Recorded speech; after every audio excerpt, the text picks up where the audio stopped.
إن الحمد لله نحمده ونستعينه ونستغفره ونؤمن به ونتوكل عليه ونعوذ بالله من شرور أنفسنا ومن سيئات أعمالنا من يهده الله فلا مضل له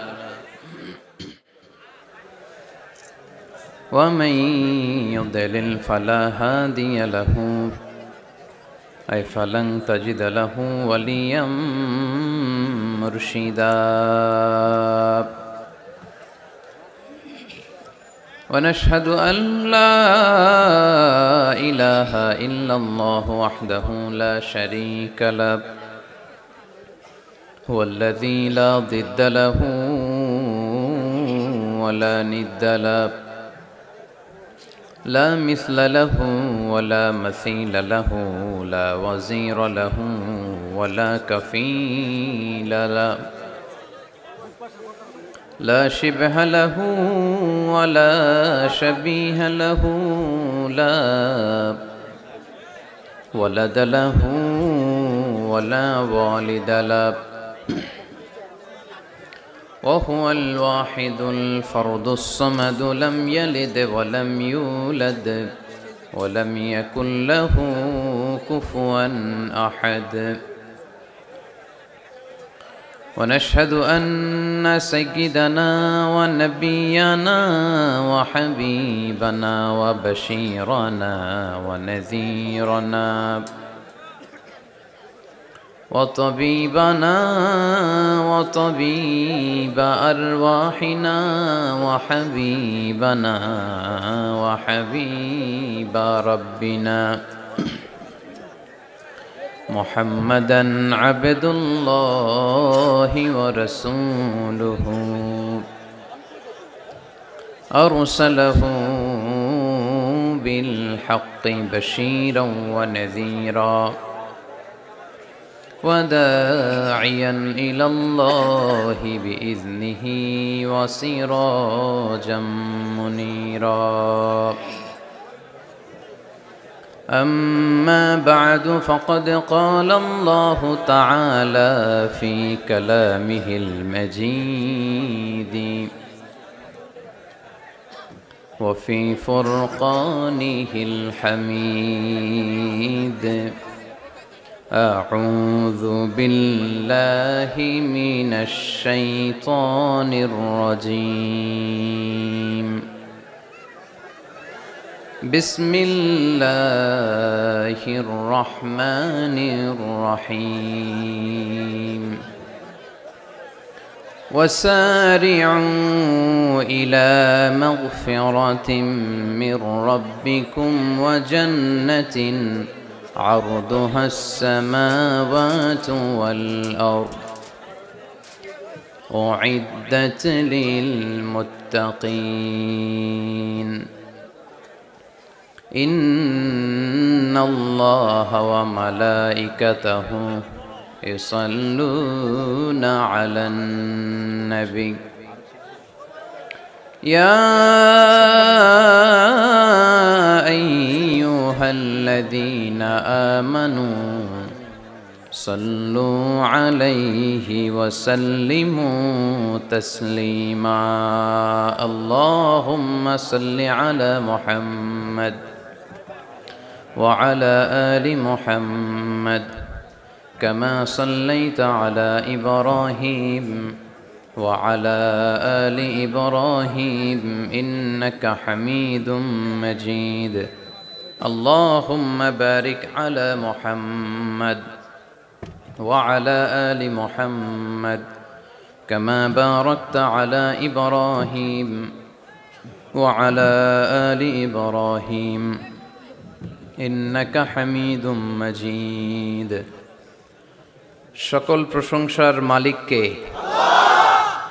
সকল ক্ষমতার উৎসকে কেউ যেটা পারে না পারে কে কেউ যেটা দেখে না দেখে কে কেউ যেটা দেয় না দেয় কে সে আল্লাহর জন্য আমরা পড়ব আলহামদুলিল্লাহ। সবাই পড়ে রব্বানা লাকাল হামদ হামদান কাসীরান তয়্যিবান মুবারাকান ফীহি ইয়া রাব্বি লাকাল হামদু কামা ইয়ানবাগি লিজালালি ওয়াজহিকা ওয়া আযীমি সুলতানিকা লাকাল হামদু বিল ঈমান লাকাল হামদু বিল ইসলাম লাকাল হামদু বিল কুরআন। আমরা প্রশংসা করলাম কার? সব সময় প্রশংসা করব কার? খাওয়ার সময়, ঘুমানোর সময়, সব কিছুর সময় প্রশংসা চলবে একজনের। তিনি কে? আল্লাহ তাআলাকে রব হিসেবে পেয়ে আমরা খুশি না বেজার? আল্লাহ রাসূল সাল্লাল্লাহু আলাইহি ওয়াসাল্লামকে নবী হিসেবে পেয়ে আমরা খুশি না বেজার? আল্লাহ রাসূল সাল্লাল্লাহু আলাইহি ওয়াসাল্লামের চেয়ে শ্রেষ্ঠ মানুষ পৃথিবীতে হতে পারে? The most amazing personality in the world, গোটা বিশ্বের সবচাইতে অসাধারণ ব্যক্তিত্ব।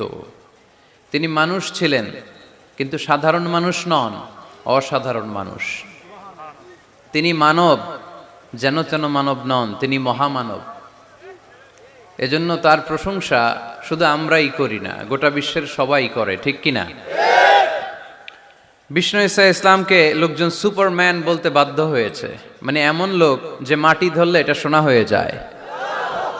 পরশ পাথর ছিল তার হাতে, সুবহানাল্লাহ পড়েন। সে কোন বন্ধু বলো বেশি বিশ্বস্ত, সে কোন বন্ধু বলো বড় বিশ্বস্ত, কার কাছে মন খুলে দেয়া যায়, কার কাছে প্রাণ খুলে দেয়া যায়, হওয়া যায় অতি আশ্বস্ত, তার নাম আহমদ বড় বিশ্বস্ত। সুবহানাল্লাহ পড়েন। সাইয়েদনা ঈসা আলাইহিস সালামকে আল্লাহ পৃথিবীতে পাঠিয়েছেন শুধু এই অ্যানাউন্সমেন্টটা দেওয়ার জন্য যে ইয়াতি মিন বাদি ইসমুহু আহমদ, আমার পরে একজন নবী আসবে যার নাম হবে আহমদ। আহমদ বড় বিশ্বস্ত। এজন্য রাসূল সাল্লাল্লাহু আলাইহি ইসলামকে আমরা নবী হিসেবে পেয়ে খুশি না বেজার? ইসলামকে ধর্ম হিসেবে পেয়ে খুশি না বেজার? কিন্তু অনেকেই আমরা যে মুসলমান এটা নিয়ে খুশি না। তারা সাহসিকতার সাথে ঘোষণা দিতে পারে না যে ইন্নী মিনাল মুসলিমিন। কিন্তু আমাদের ইসলাম নিয়ে গর্ব করা উচিত, কারণ এই ধর্মকে পাঠিয়েছে কে? এটা মন মস্তিষ্ক প্রসূত কোনো ধর্ম নয়, ঠিক কিনা? এটা কি আমাদের বাপ দাদার কথা অনুযায়ী চলে? ইসলাম কি নেতার কথা অনুযায়ী চলে? মসজিদের ইমামের কথা অনুযায়ী চলে? ইসলামের বিধানগুলো সরাসরি নাজিল করেছে কে? সাইয়েদনা ওমর ফারুক বলতেন, নাহনু কওমুন আ'আজ্জানাল্লাহু বিল ইসলাম, আমরা তো এমন জাতি যে জাতিকে আল্লাহ তাআলা ইসলামের দ্বারা সম্মানিত করেছে। আমাদের সম্মান ইসলামে। আমাদের সম্মান কোথায়? ফাইন ইবতাগাইনাল ইজ্জাতা বিগাইরিহি আযাল্লানাল্লাহ, ইসলাম রেখে দিয়ে অন্য কোথাও যদি আমরা সম্মান তালাশ করি তাহলে আমাদেরকে অপমানিত করে ছাড়বে কে?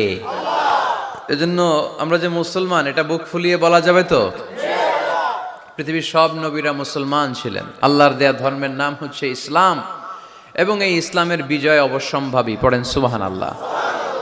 যার প্রমাণ আমরা পত্রপত্রিকা খুললে, ইন্টারনেট ব্রাউজ করলে, BBC news, Al Jazeera news, CNN cable news নেটওয়ার্কের নিউজ পড়লে আমরা জানতে পারি যে গোটা বিশ্বের বিভিন্ন ধর্মাবলম্বী লোকেরা নিজেদের ধর্ম রেখে দিয়ে তারা কালিমা পড়ে মুসলমান হয়ে যাচ্ছে। খুশি লাগে আপনাদের? আপনারা কি জানেন যে আমরা ইবাদত করি মসজিদে, খ্রিস্টানরা ইবাদত করে কোথায়? গির্জায়, তাই না? গির্জাকে ইংরেজিতে কি বলে জানেন?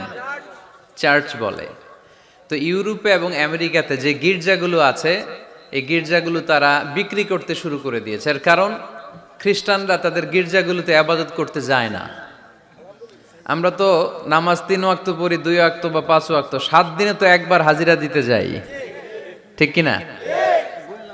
তো ওদের এমন দশা যে ওদের গির্জাগুলোতে 1 মাসও যায় না, 6 মাসও একবার যায় না। তো এই গির্জা রাইখা লাভ আছে? লাভ নাই। এই গির্জা ওরা বিক্রি করতে শুরু করেছে, আর ওখানকার মুসলিম কমিউনিটির নেতারা এই সুযোগে এই গির্জাগুলো কম দামে কিনে এটারে মসজিদ বানাইতে শুরু করছে। ইউরোপ আমেরিকাতে আলহামদুলিল্লাহ, আপনারা শুনে খুশি হবেন, ওরা ইসলামিক সেন্টার বলে এগুলোরে। কি বলে? Islamic centre. আমাদের এরকম ইসলামিক সেন্টার করা দরকার, যেখানে দার্স হবে, দার্স, রেগুলার দার্স হবে। এই যে তাফসির মাহফিলগুলো বছরে একবার, গত বছর আসছিলাম এখানে, আবার 1 বছর পরে দেখা, কি শিখলেন কি শিখলেন না, কি বুঝলেন কি বুঝলেন না, আর জানা শোনার সুযোগ হয়েছে নাই। কিন্তু সেন্টার যদি হয়, ওখানে শিশু কিশোরদের আলাদা কোরআন শিক্ষার আসর, আমার বোনদের আলাদা শিক্ষার আসর, বয়স্কদের আলাদা কোরআন শিক্ষার আসর, তারপরে সেখানে হেজামা সেন্টার থাকবে, রুকিয়া সেন্টার থাকবে, তালিম তাদরিস তারবিয়ার সব ব্যবস্থাপনা থাকবে। এজন্য সব জায়গায় এরকম সেন্টার থাকার দরকার আছে না নাই? যতদিন আমরা এই ইউনাইটেড থাকব, ততদিন আমাদের দিকে চোখ তুলে তাকাবার খবরদারি কারো থাকবে না। আর ইউনিটি যখন ব্রেকডাউন করবে, আমরা শতদা বিভক্ত, একজন আরেকজনের গালি দিবে, একজন আরেকজনের কাফের বলবে, তখনই সমাজের সব শান্তি সুখ এগুলো বিনষ্ট হতে চলবে। জোরে বলেন ঠিক কিনা? মুসলিম উম্মার মধ্যে এখন এই সমস্যা, ইউনিটি নাই। We don't have any central leadership, আমাদের কেন্দ্রীয় নেতৃত্ব নাই। এই যে ফিলিস্তিনে যে মারে আমাদেরকে পাখির মতো গুলি করে, মিয়ানমারের রাখাইন রাজ্য থেকে 10 লক্ষ মুসলমান তাড়ায় দিল টেকনাফে, এখন তারা পাহাড়ি এলাকায় আশ্রয় নিয়েছে। সিরিয়াতে মার খেয়ে গোটা বিশ্বে এরা ছড়িয়ে আছে। এই যে মুসলমানরা গোটা বিশ্বে মার খায়, আমাদের পক্ষে কথা বলার মতো আমাদের কোনো কেন্দ্রীয় লিডার আছে? সেন্ট্রাল লিডারশিপ নাই। আল খিলাফা আল ইসলামিয়া, ইসলামিক ক্যালিফেট, এটা নাই। এই সেন্ট্রাল লিডারশিপ না থাকার কারণে গোটা বিশ্বে আমরা আজ নির্যাতিত, নিষ্পেষিত, আমাদের কোনো মা বাপ নাই। জোরে কোন ঠিক কিনা? এদিকে লাথি মারলে ওইদিকে যাই, ওদিকে লাথি মারলে এদিকে আসি। আমাদের পক্ষ নিয়ে, আমাদের স্বার্থ নিয়ে যে কথা বলবে, জাতিসংঘে হুঙ্কার তুলবে, ওআইসি থেকে ঘোষণা আসবে, ওরকম একটা নেতাও আমাদের নাই। জোরে বলেন ঠিক কিনা? ওমরে ফারুকের মতো যদি একটা নেতা থাকতো, তাহলে গোটা বিশ্বে মুসলমানরা এক আমব্রেলার নিচে, এক ছাতার নিচে চলে আসতো, তাই না? এমন সাহাবী ছিলেন বিষ্ণু ঈসা ইসলাম তার ব্যাপারে বলেছেন, আসাদ্দুহুম ফি আমরিল্লাহি উমর। আল্লাহর জমিনে আল্লাহর দ্বীন বাস্তবায়নের জন্য সবচেয়ে কঠিন সাহাবী ছিল যিনি, তিনি হচ্ছেন উমর। মুনাফিকরা ওমরে ফারুককে দেখে ভয় পেত, খোদ শয়তান ইবলিস ওমরে ফারুককে দেখে ভয় পেত।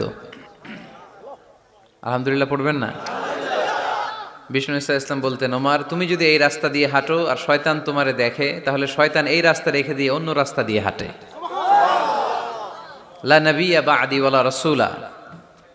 আল্লাহ রাসূল বললেন, আমার পরে কোনো নবীও নাই, রাসূলও নাই, তবে আমার পরে কেউ যদি নবী হতো, ওমর নবী হয়ে যেত। এরকম একজন ওমরের আমাদের দরকার, এরকম একজন ওমরের অপেক্ষায় আমরা। একজন হলেই চলবে, কয়জন লাগবে? যুগ জামানা পাল্টে দিতে চাই না অনেক জন, এক মানুষই আনতে পারে জাতির জাগরণ।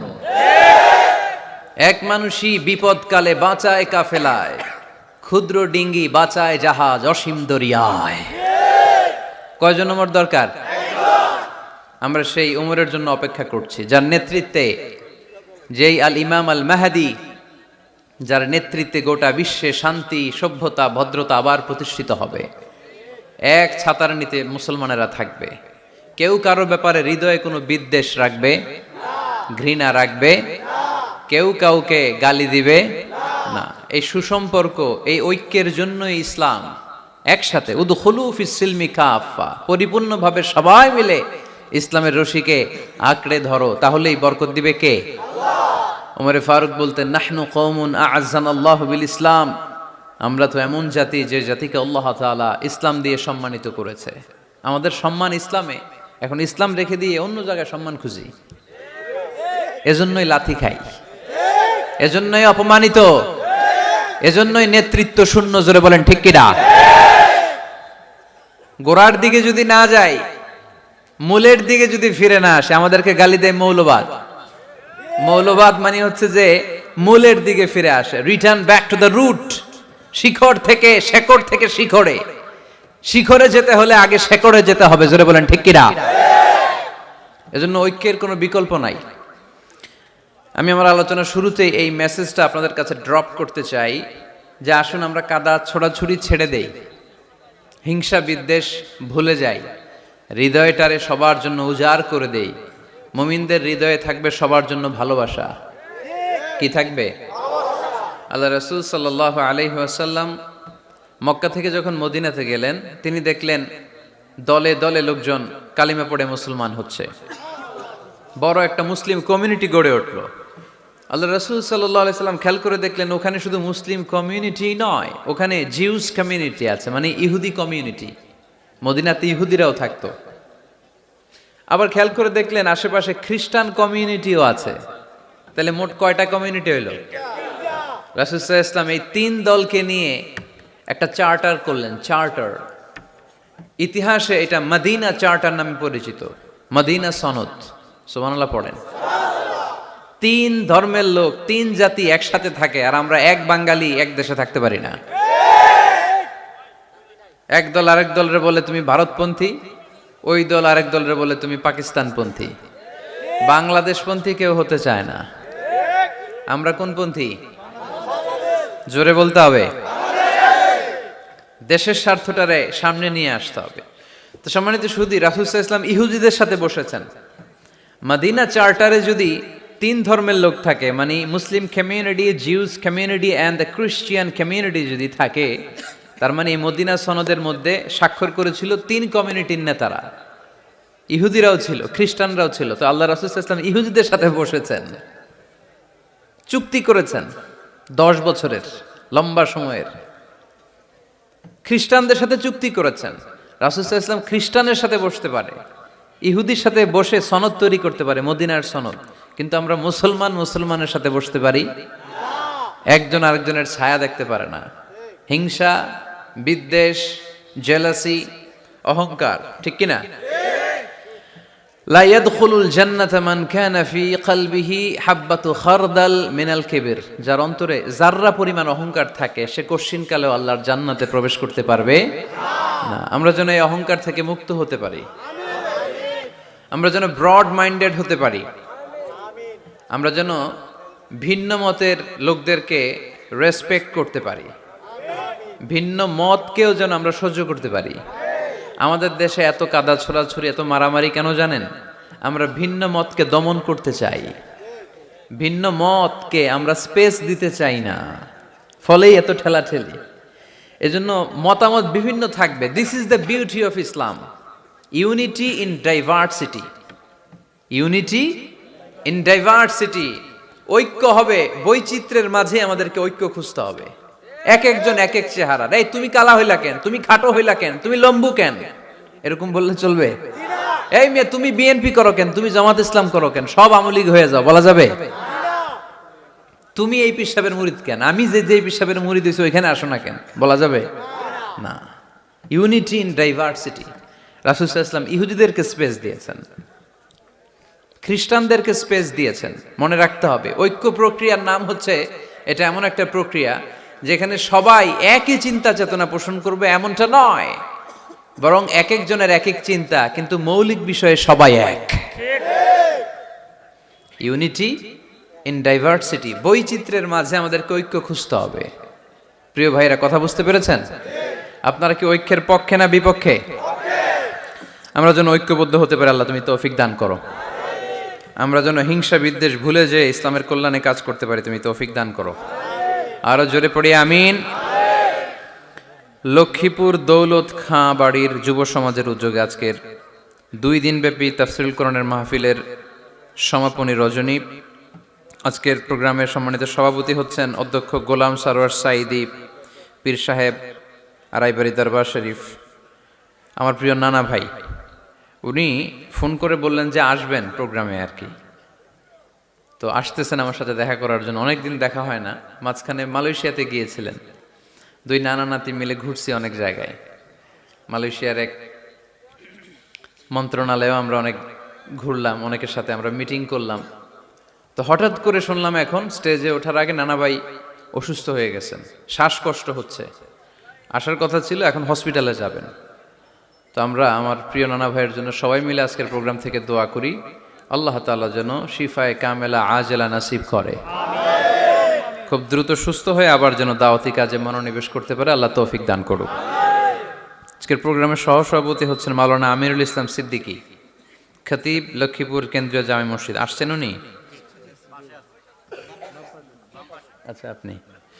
প্রধান অতিথি জনাব অ্যাডভোকেট রাশেদুল কাউসার ভূঁইয়া জীবন, চেয়ারম্যান উপজেলা পরিষদ। আসছে? বিশেষ কাজে ঢাকা।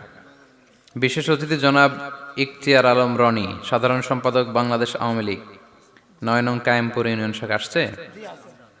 মাশাআল্লাহ। তারপর আপনাদের এখানে আইন মন্ত্রী আপনাদের পাশের গ্রামে, ওনার লোকেরা এসেও দেখা করলো, আমি সালামও বললাম। ওনার আম্মা অসুস্থ, দোয়া চেয়েছে, আমরা দোয়া করি ওনার আম্মাকে আল্লাহ তাআলা সুস্থতা দান করুক।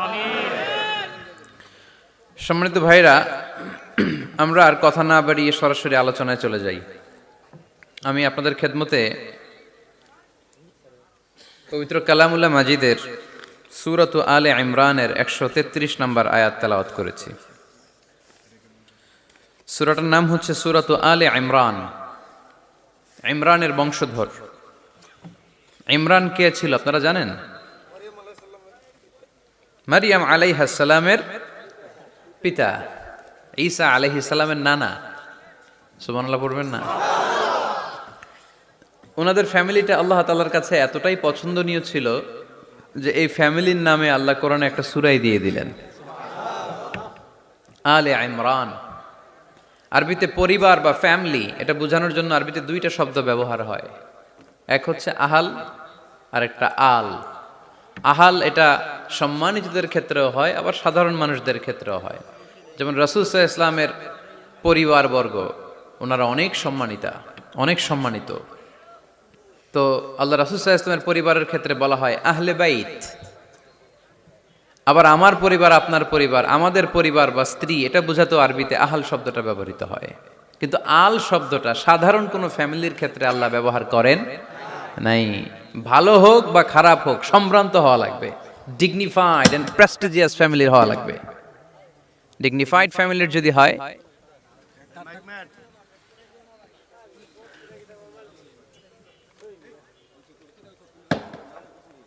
very dignified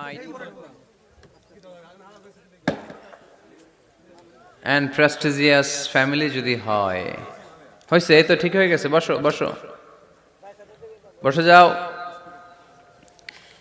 very dignified and prestigious family যদি হয়, সেক্ষেত্রে আল্লাহ কোরআনে আল বলেছেন। যেমন ইমরানের পরিবারের কথা বোঝাতে যে আল্লাহ বলেছেন আলে ইমরান। দাউদ আলাইহিস সালামের পরিচয় দিতে যে, পরিবারের কথা বলতে যে আল্লাহ বলেছেন আলে দাউদ। আবার ফেরাউনের বংশ বা পরিবারের কথা বলতে যে আল্লাহ বলেছেন আলে ফেরাউন। তাহলে পরিবারের আরবি দুইটা, একটা আল আর একটা আহাল। আহাল এটা সম্মানিত এবং সাধারণ উভয় ক্ষেত্রেই ব্যবহার করেন আল্লাহ তাআলা। আর আল এটা শুধু ডিগনিফাইড এন্ড প্রেস্টিজিয়াস ফ্যামিলি, ভালো হোক ফ্যামিলিটা বা খারাপ হোক, সেক্ষেত্রে আল্লাহ ব্যবহার করেন। তারই ধারাবাহিকতায় ইমরান, ওনার যে ফ্যামিলি, মারিয়াম আলাইহিস সালাম ছিলেন তার কন্যা, তার স্ত্রীর নাম ছিল হান্না বিনতে ফাখুস। এই ফ্যামিলিটা আল্লাহর কাছে বড্ড প্রিয় একটা ফ্যামিলি। এজন্য আল্লাহ তাআলা এই ফ্যামিলির নামে কোরআনে একটা সূরা দিয়েছেন। কোরআনের চ্যাপ্টারাইজেশন গুলো অনেক সুন্দর। আমি প্রায় বলে থাকি, মানুষের নামে সূরা, প্রাণীর নামে সূরা, বংশের নামে একটা সূরা আছে, সূরাত কুরাইশ আছে না? এটা একটা বংশের নামে, তাই না? প্রাণীর নামে আছে বড় প্রাণী, ছোট প্রাণী। স্থলের সবচেয়ে বড় প্রাণী হাতি, আছে না সূরা? সূরা ফিল। আবার স্থলের সবচেয়ে ছোট প্রাণী পিঁপড়া, আছে না? আন্নাম, সূরাতু আন-নামল। তারপর মৌমাছির নামে আছে সূরা, সূরাতু আন-নাহল। মধু খান তো আপনারা? মধু, খাঁটি মধু পাওয়া যায় এলাকায়, খুব পাওয়ারফুল খাবার। কিন্তু সাইবেরিয়ান এলাকায় ওরা মদ খায়। জিজ্ঞেস করলাম কেন? কয় খুব ঠান্ডা। আমি বললাম মধু খাইও, আরো বেশি গরম হবা। মদ খেলেও শরীর গরম হয়, কিন্তু মধু খেলে তার চেয়ে বেশি গরম হয়। রাসূল সাল্লাল্লাহু আলাইহি ওয়াসাল্লাম মধু খেতেন। কিছু কিছু হাদিয়া আল্লাহ রাসূল সাল্লাল্লাহু আলাইহি ওয়াসাল্লাম ফিরিয়ে দিতেন না। এর মধ্যে একটা হচ্ছে মধু। মধু দিলে বলতেন না যে না নিব না। আতর ফিরিয়ে দিতেন না। বালিশ, বালিশ খুব পছন্দ করতেন। আল্লাহ রাসূল ঠেকনা দিয়ে বসতে পছন্দ করতেন। সুবহানাল্লাহ পড়েন। রাসূল সাল্লাল্লাহু আলাইহি ওয়াসাল্লামের কাছে একটা কসমেটিক্সের বক্স থাকতো সব সময়, জরুরি 5-6টা জিনিস এর ভেতরে থাকতো। ওখানে আল্লাহ রাসূল সাল্লাল্লাহু আলাইহি সাল্লাম চিরুনি রাখতেন। চিরুনি, আপনারা চুল আঁচড়ান তো চিরুনি দিয়ে, সবসময় পরিপাটি থাকবেন, এটা সুন্নাহ। পরিচ্ছন্ন ফিট থাকা, সবসময় গেট আপটা ভালো থাকা, এটা সুন্নাহ। আল্লাহ রাসূল সাল্লাল্লাহু আলাইহি ওয়াসাল্লাম কোনো বিদেশি ডেলিগেট আসলে তাদের সাথে দেখা করার আগে সময় নিতেন, নিজেকে গুছিয়ে নিতেন। সুবহানাল্লাহ পড়েন। চুলগুলো আঁচড়ে রাখতেন এই চিরুনি দিয়ে। তাহলে ব্যক্তিগত কসমেটিক্স বক্সে আল্লাহ রাসূল সাল্লাল্লাহু আলাইহি ওয়াসাল্লাম যে জিনিসগুলো রাখতেন তোর মধ্যে একটি হচ্ছে চিরুনি। 2 নাম্বার, আল্লাহ রাসূল সাল্লাল্লাহু আলাইহি ওয়াসাল্লাম জাইতুনের তেলের একটা ছোট্ট বোতল রাখতেন। ওয়াত্তিনি ওয়াজ জাইতুন, অলিভ অয়েল। অলিভ অয়েলের ওয়াজ করেছি গত বছর। যেখানেই আমার সাথে লোকজনের দেখা, কয় হুজুর এখন থেকে অলিভ অয়েল মাখি আমি, এজন্য সুন্দর হয়ে গেছি। তো অলিভ অয়েল রাখতেন, চিরুনি রাখতেন। এরপরে সুরমা দানি রাখতেন। সুরমা, চোখে আল্লাহ রাসূল সাল্লাল্লাহু আলাইহি ওয়াসাল্লাম সুরমা দিতেন। এরপর আল্লাহ রাসূল সাল্লাল্লাহু আলাইহি ওয়াসাল্লাম উতুর রাখতেন। উতুর, পারফিউম, আতর দিতেন। কিছু কিছু বিষয় আছে আরবাউন মিন সুনানিল মুরসালিন, 4টা সুন্নাহ আছে, সব নবীদের সুন্নাহ, সবাই এটা করেছেন। এর মধ্যে একটা হচ্ছে উতুর, সব নবীরা আতর দিতেন। সুবহানাল্লাহ, বাড়িতে যাই বললেন আতর দিবেন, এটা সুন্নাহ। আপনার ইমপ্রেশনটাকে আরো সুন্দর করবে। First impression lasts long. প্রথম দেখায় যারা ভাল লাগে এটা সবসময় ভাল লাগে, ঠিক কিনা? প্রথমেই যদি কারোর সাথে কথা বলতে যাওয়ার পরে দেখা যায় আপনারা দেখতে খারাপ লাগে, গায়ে দুর্গন্ধ, আসবে আর আপনার কাছে? আসবে না। এরপর আসিওয়াক, ওই কসমেটিক্স বক্সে আল্লাহ রাসূল সাল্লাল্লাহু আলাইহি ওয়াসাল্লাম মেসওয়াক রাখতেন। কি রাখতেন? এটাও সব নবীদের সুন্নাত। তো আমরা যেন পরিপাটি থাকি সবসময়, সবসময় যেন পরিপাটি থাকি। তো মৌমাছির নামে সূরা দিলেন। এরকম এক ভাই বলল যে মাকড়সার নামে, হ্যাঁ, আল আনকাবুত নামে সূরা দিয়েছে। এভাবে আল্লাহ তাআলা পরিবারের নামে সূরা দিয়েছেন। ওই সূরাটার নাম আলে ইমরান। কি নাম? সূরাটার নাম হচ্ছে আলে ইমরান। সূরাটার নাম কি? আলে ইমরান। এখানে আল্লাহ তাআলা 133 নম্বর আয়াতে আমাদের অ্যাপ্রোচিং ঠিক করে দিয়েছেন। ডানে যাব না বায়ে যাব? কই যাবেন? ডানে যাবেন। ডানে আছে ক্ষমা আর আছে জান্নাত। ডানে আছে কি? আর আছে জান্নাত। সবাই বলেন, ডানে আছে কি? ক্ষমা আর আছে জান্নাত। ডান দিকে গেলে আল্লাহর ক্ষমা পাওয়া যাবে আর জান্নাত পাওয়া যাবে। এই দুইটাই তো দরকার, বেশি কিছু লাগে নাকি? আর বাম দিকে গেলে আল্লাহর ক্রোধ, রাগ আর জাহান্নাম। বাম দিকে গেলে আল্লাহর ক্রোধ বা রাগ আর জাহান্নাম। ডানে গেলে কি? প্রথমে ক্ষমা আর জান্নাত। এই দুইটা শব্দ একটু মুখস্থ রাখতে হবে আজকে। ক্ষমা আর জান্নাত, দুইটা জিনিস পাওয়া যায় ডানে গেলে। 1 নাম্বার ক্ষমা, 2 নাম্বার জান্নাত। সবাই বলেন 1 নাম্বার ক্ষমা, 2 নাম্বার জান্নাত। এবার আঙ্গুল উঁচু করে বলেন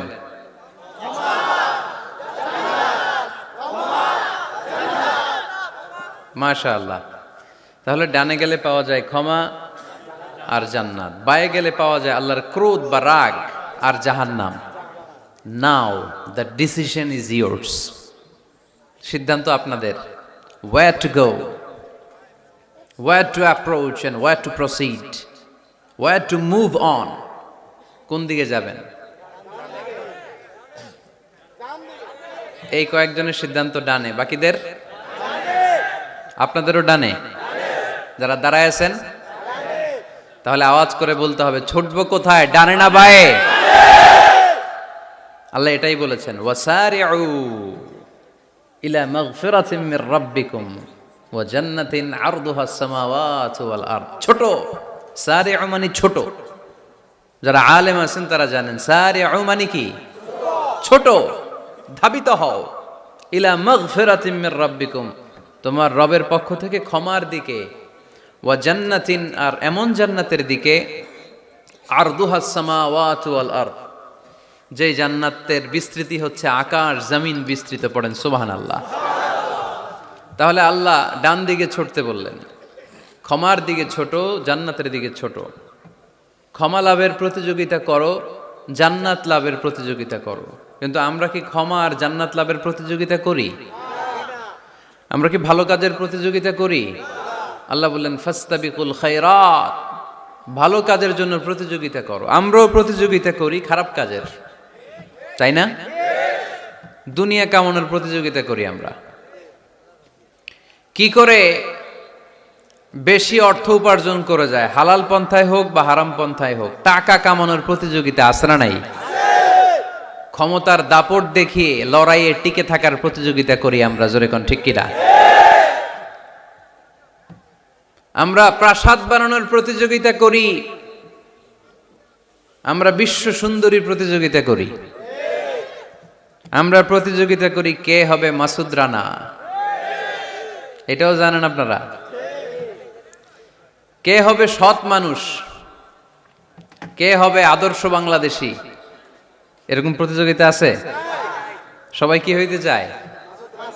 মাসুদ রানা।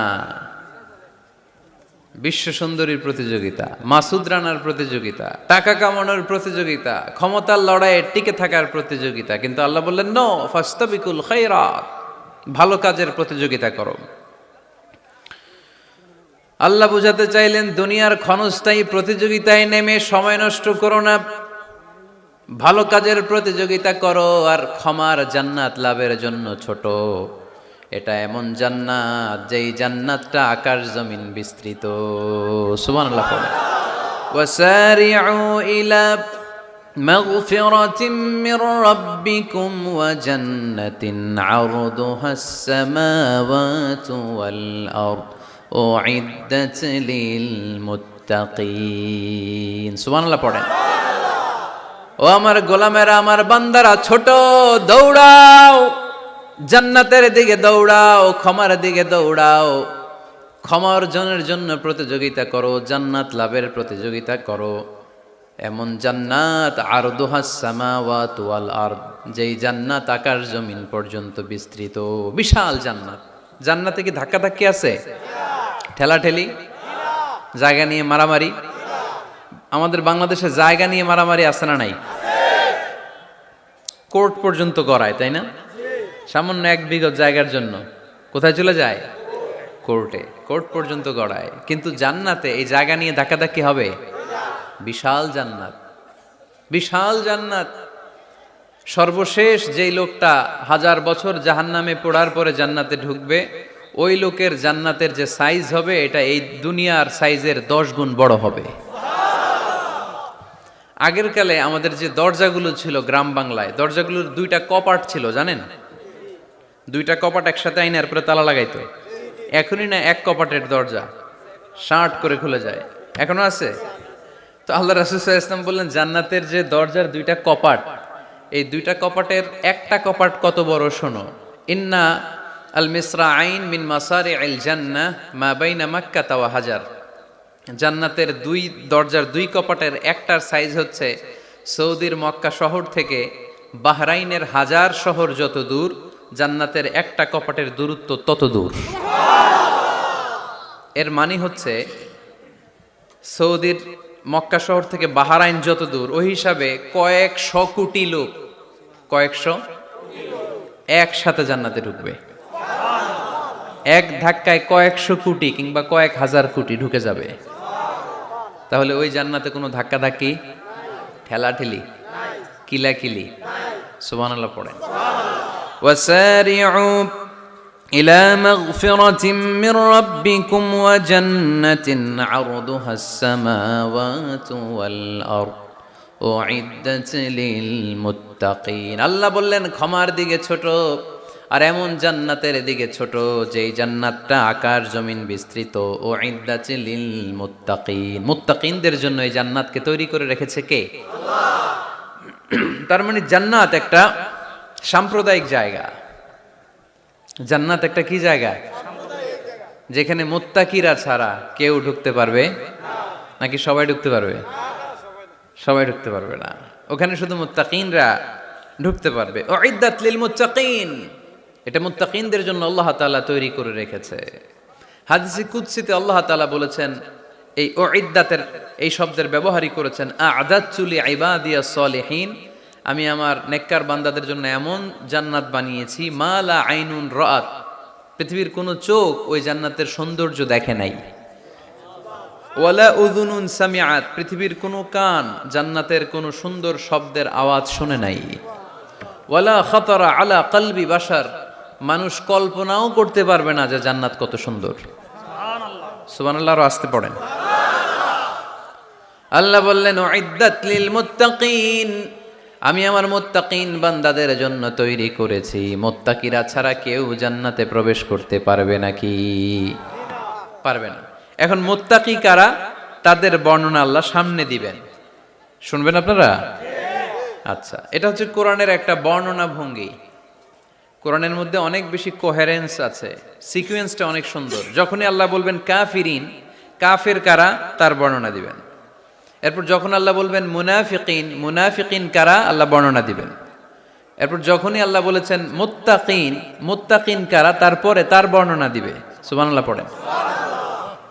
যেমন আল্লাহ সূরা বাকারার শুরুতেই মুত্তাকিদের বর্ণনা দিয়েছেন।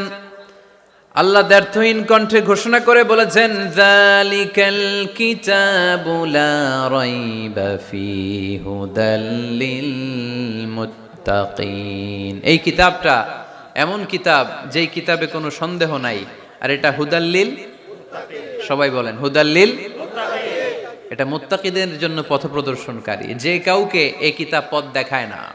ওয়ালা ইয়াজিদিজ যালিমিনা ইল্লা খাসারা, জালেমদেরকে এই কিতাব পথ দেখায় না, তাদের ক্ষতির মাত্রাটাই বাড়ায়।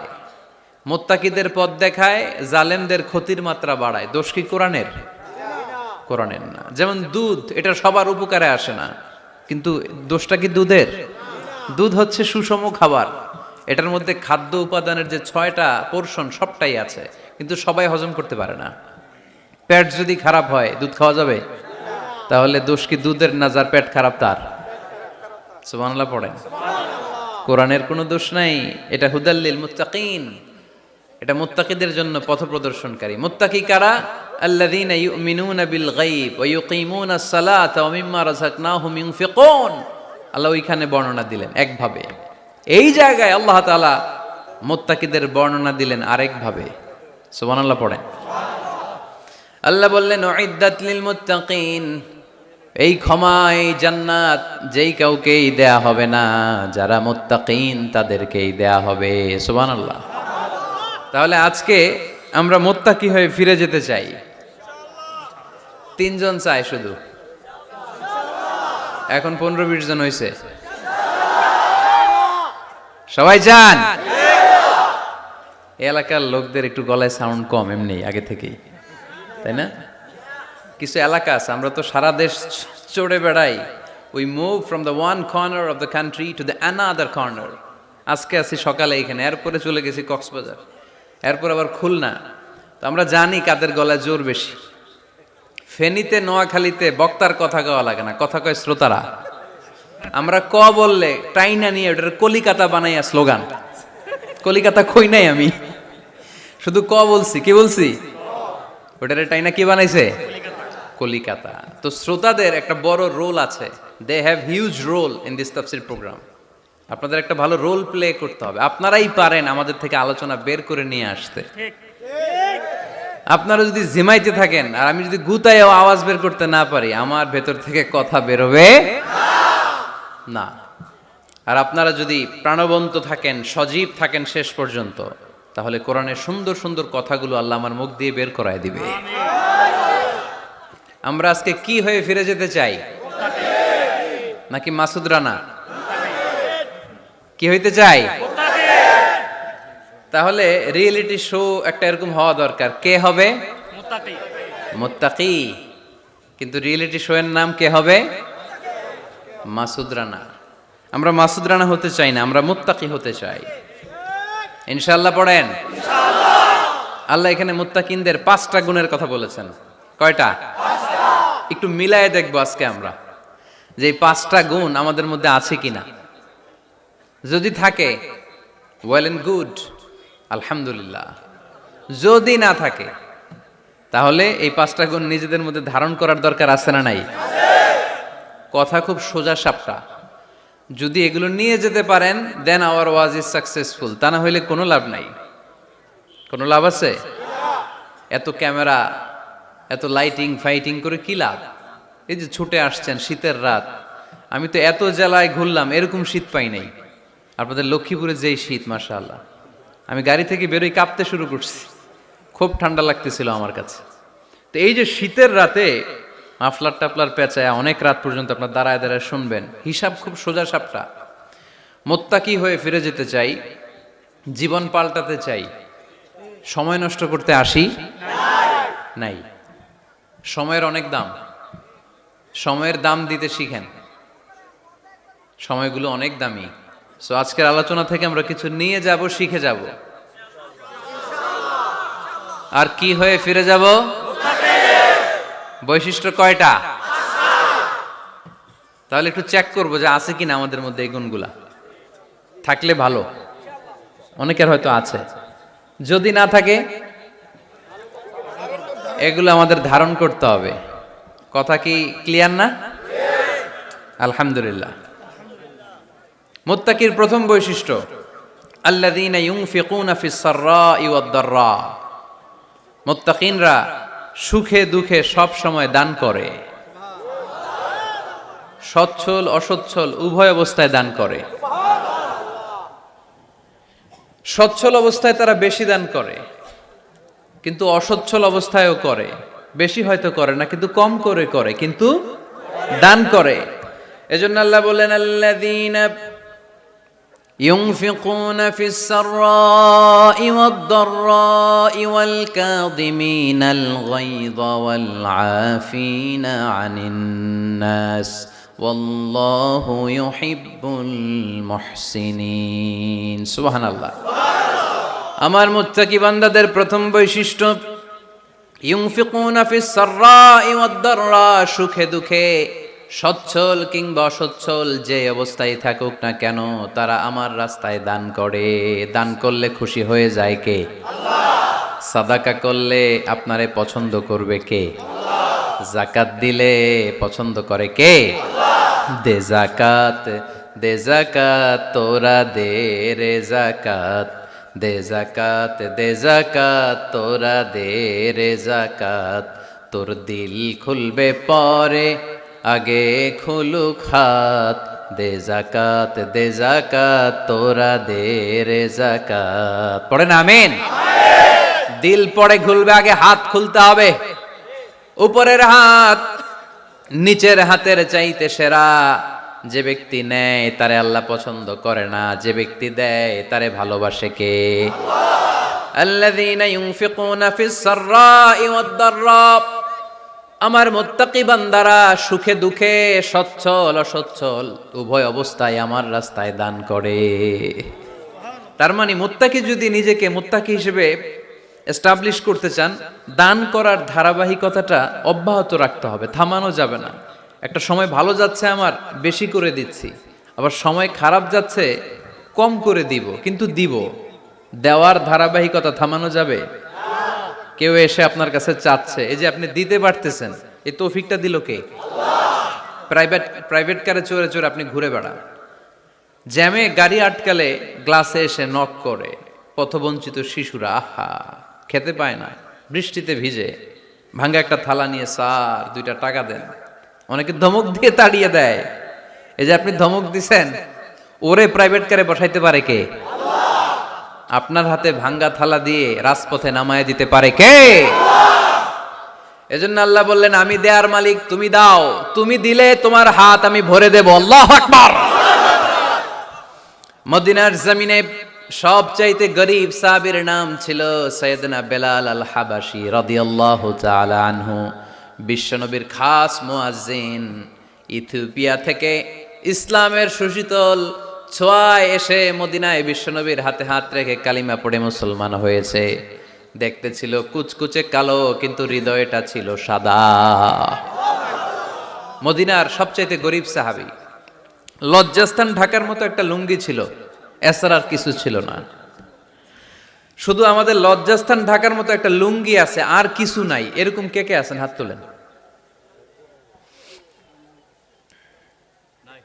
কেউ নাই। তার মানে আল্লাহ আমাদের অনেক দিয়েছে, ঠিক কিনা? মদিনার সবচেয়ে গরিব সাহাবীর নাম বেলাল রাদিয়াল্লাহু তাআলা আনহু। লজ্জাস্থানটা ঢাকার কাপড় ছাড়া তার কিছু ছিল না। ওই বেলাল রাদিয়াল্লাহু তাআলা আনহুকে ডেকে বিশ্বনবী বললেন, আনফিক ইয়া বেলাল, ও বেলাল তুমিও আল্লাহর রাস্তায় দান করো। আনফিক ইয়া বেলাল লা তাখশা মিন যিল আরশি ইকলালা, ও বেলাল আল্লাহর ধনভাণ্ডারে কমতি নাই, তুমি দান করো, তোমারও বাড়ায়া দিবে কে? যে বেলাল রাদিয়াল্লাহু তাআলা আনহু লুঙ্গিটা পরা ছাড়া আর কোনো সম্পদই ছিল না, এই লুঙ্গিটাই সম্পদ, আর কিচ্ছু নেই। ওই বেলালকে বিশ্বনবী বলেছেন, দান করো বেলাল, কিপটামি করো না। যে রবের সন্তুষ্টির জন্য তুমি দান করবা, ওই রবের কোনো কমতি নাই, ঘাটতি নাই। গোটা বিশ্বের সবার সব ডিমান্ড পূরণ করে দিল, যার যত চাহিদা সব দিয়ে দিল, আমার আল্লাহর ধনভাণ্ডারের 1 ইঞ্চিও কমবে না। এজন্য মুত্তাকিদের প্রথম বৈশিষ্ট্য, আল্লাযীনা ইউনফিকুনা ফিস সাররাই ওয়াদ দাররাই ওয়াল কাযিমিনাল গায়যা ওয়াল আফিনা আনিন নাস ওয়াল্লাহু ইউহিব্বুল মুহসিনিন। মুত্তাকিনদের প্রথম বৈশিষ্ট্য, সুখে দুঃখে সব সময় দান করে একজনের খুশির জন্য। তিনি কে? দান করলে যে আল্লাহ বাড়ায় দেয়, বিশ্বাস হয়? বিশ্বাস হয়? বাড়িয়ে দিবে আল্লাহ। মাসালুল্লাযীনা ইউনফিকুনা ফি সাবিলিল্লাহি কামাসালি হাব্বাহ أنبتت 7 سنابل في كل سنبلة 100 حبة والله يضاعف لمن يشاء والله واسع عليم। সুবহান আল্লাহ পড়ে। আল্লাহর রাস্তায় দানের দৃষ্টান্ত চারা গাছের মতো। যেই চারা গাছ রোপণ করে দিলে সেখান থেকে শীষ গজায় 7টা, ওই 7টা শীষ থেকে, প্রতিটা শীষ থেকে হয় শত শস্য দানা, মানে 700। আপনি 1 টাকা দান করলে আল্লাহ 7 গুণ, 100 গুণ থেকে 700 গুণ বাড়ায় দিবে। আল্লাহর প্রাচুর্যতার কোনো কমতি নাই, আল্লাহর ভান্ডারে কোনো ঘাটতি নাই, আছে? এজন্য দিতে হবে। কি করতে হবে? দিলে নতুন করে আসে, না দিলে আসে না। বিশ্বাস হয়? অনেকে বিশ্বাস করে না। আল্লাহ বলেন, আনফিক ইবনা আদম উনফিক আলাইক, এই বনি আদম দাও, দিলে আমিও দেব। অনেকে আমরা ধরে রাখি দেখে নতুন কিছু আসে না। আপনার হাতে 5 কেজির একটা বস্তা, তো এটা ধরে রাখলে আরেকটা নিতে পারবেন? এটা ফালাই দিলে না 10 কেজি ধরতে পারবেন? কথা কয় না? 5 কেজির এটা দিয়ে দেন, 20 কেজি আসবে। 20 কেজির ওইটা দিয়ে দেন, 40 কেজি আসবে। আর 5 কেজি ধরে রাখলে নতুন কিছু আসবে। আনফিক ইবনা আদম উনফিক আলাইক, হে বনি আদম দান করো, তুমি দিলে আমি তোমারে দিব। সুবহানাল্লাহ পড়েন। তবে এই দানটা গোপনে হলে ভালো। প্রকাশ্যে দান করলেও আল্লাহ কবুল করে, কিন্তু গোপনে করলে বেশি খুশি হয় কে? গোপন দান, আল্লাহ তাআলার রাগ আর ক্রোধ যদি আপনার উপর থেকে থাকে, গোপন দান আল্লাহর ক্রোধ আর রাগকে কমিয়ে দেয়। গোপন দান করলে আল্লাহ খুশি হয়ে যায়। আল্লাহর যদি কোনো রাগ, গোসা, ক্রোধ থাকে আপনার উপর, এটা কমে যাবে। 7 শ্রেণীর ব্যক্তিকে আল্লাহ তাআলা আরশের নিচে ছায়া দিবেন কিয়ামতের দিন, যেদিন সে ছায়া ছাড়া আর কোনো ছায়া থাকবে না। এর মধ্যে 1 শ্রেণীর ব্যক্তি, রজুলুন তাসাদ্দাকা বিসাদাকা ফাআখফাহা হাত্তা লা তা'লামু শিমালুহু মা তুনফিকু ইয়ামিনুহু। 1 শ্রেণীর ব্যক্তি, 7 শ্রেণীর মধ্যে 1 শ্রেণীর ব্যক্তি যারা আরশের নিচে ছায়া পাবে, যে ব্যক্তি গোপনে দান করে। কত গোপনে? ডান হাত কি দিছে, বাম হাত টের পায় নাই। তার মানে অনেক গোপনে দান করেছে। এই গোপনে দান করলে খুশি হয় কে?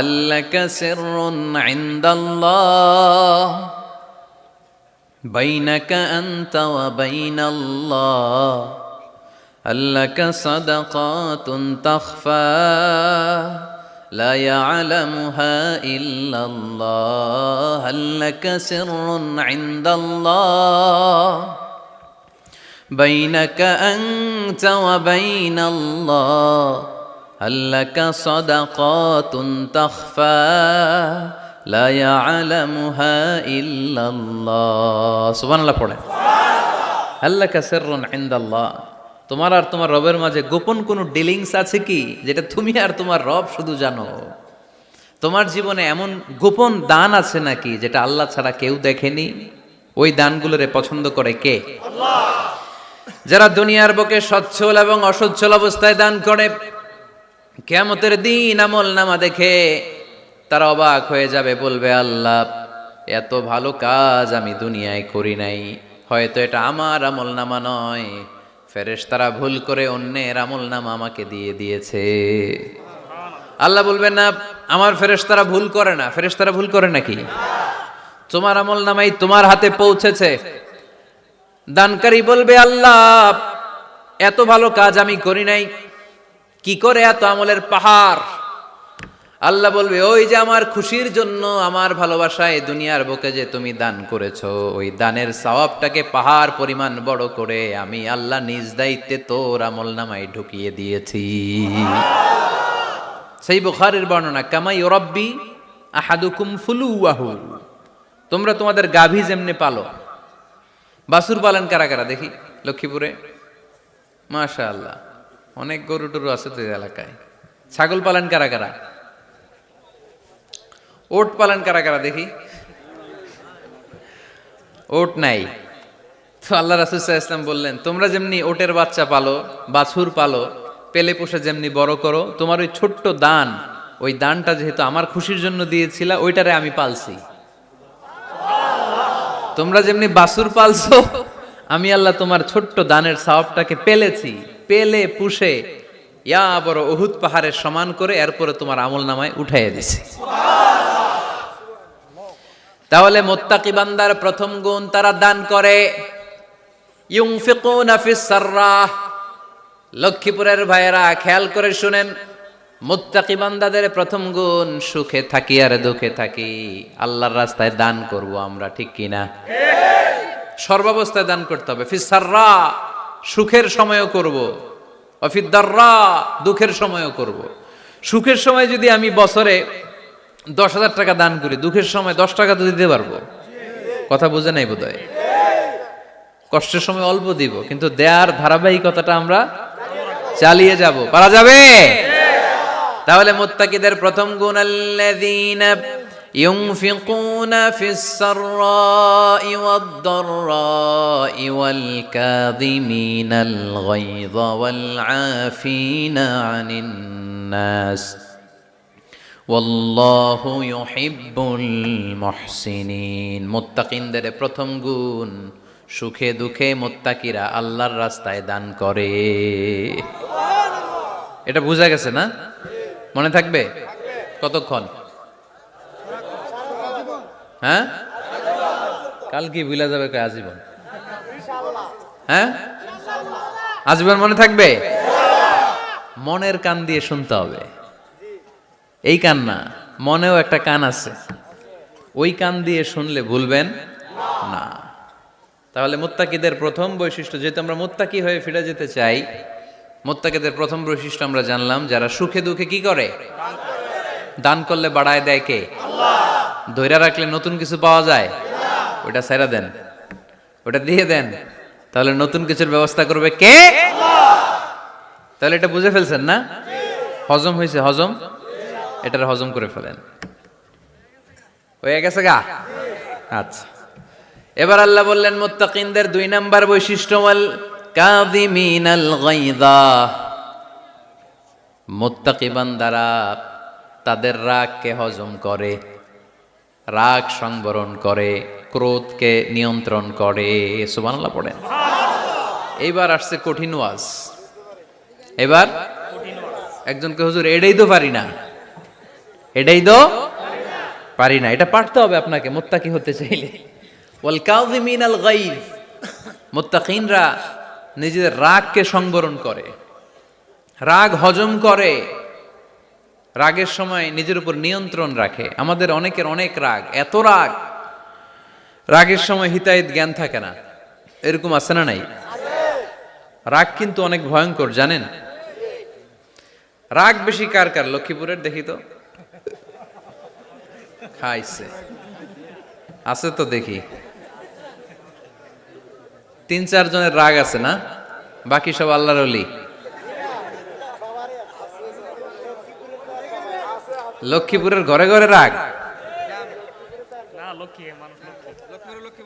আচ্ছা, লক্ষ্মীপুরের মানুষ অনেক ভদ্র, শান্তশিষ্ট, রাগ টাগ নাই।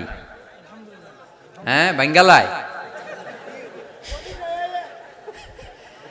তো এই রাগ ভয়ঙ্কর। এটা রাগ কিন্তু ভয়ঙ্কর। মানুষ যখন রাগ করে তখন তার হিতাহিত জ্ঞান থাকে, কি করে কি বলে সে জানে। পৃথিবীর সবাই আমরা রাগী, কেউ কম কেউ বেশি। এটা ভেরি ন্যাচারাল। আমাদের দেহে একটা হরমোন আছে, অ্যাড্রেনালিন বলে আর কি এটাকে। Adrenaline hormone triggers up your bodies fight response. এটা যখন নিঃসরিত হয় দেহ থেকে, আপনার বডি তখন ফাইট করতে মনে চায়। কোপায়ালামু, মাইরালামু তরে, হোতায়ালামু অক করে, এরকম একটা অ্যাটিটিউড চলে আসে না? এটা ন্যাচারাল। এই অ্যাড্রেনালিন হরমোন যখন নিঃসরিত হয়, এটা আপনার ফাইট রেসপন্সকে ট্রিগার আপ করে। তখন আপনার দেহ খুব উত্তেজিত, ফাইট করতে মনে চায়, মনে চায় এখনই ধরি ওরে। আছে না নাই? তবে এটা ভালো কাজে লাগাইতে হবে। রাগটা পারা যাবে না। রাগ কিন্তু খুব ভয়ঙ্কর। এই রাগের শারীরিক মানসিক অনেক ক্ষতি আছে। হার্ট অ্যাটাক করে অনেকে রাগে, স্ট্রোক করে ফেলে। রাগ হচ্ছে অনেকটা ঝড়ের মতো। কিসের মতো? ঝড় যেমনি একদিক থেকে এসে সব লন্ড ভন্ড করে দিয়ে অন্য দিক দিয়ে ছুটে চলে যায়, যখন ঝড়টা হয় তখনও তো টের পাওয়া যায় না। রাগও তেমন। যখন রাগটা আসে, কি যে করে ফেলছি তখন বোঝা যায় না।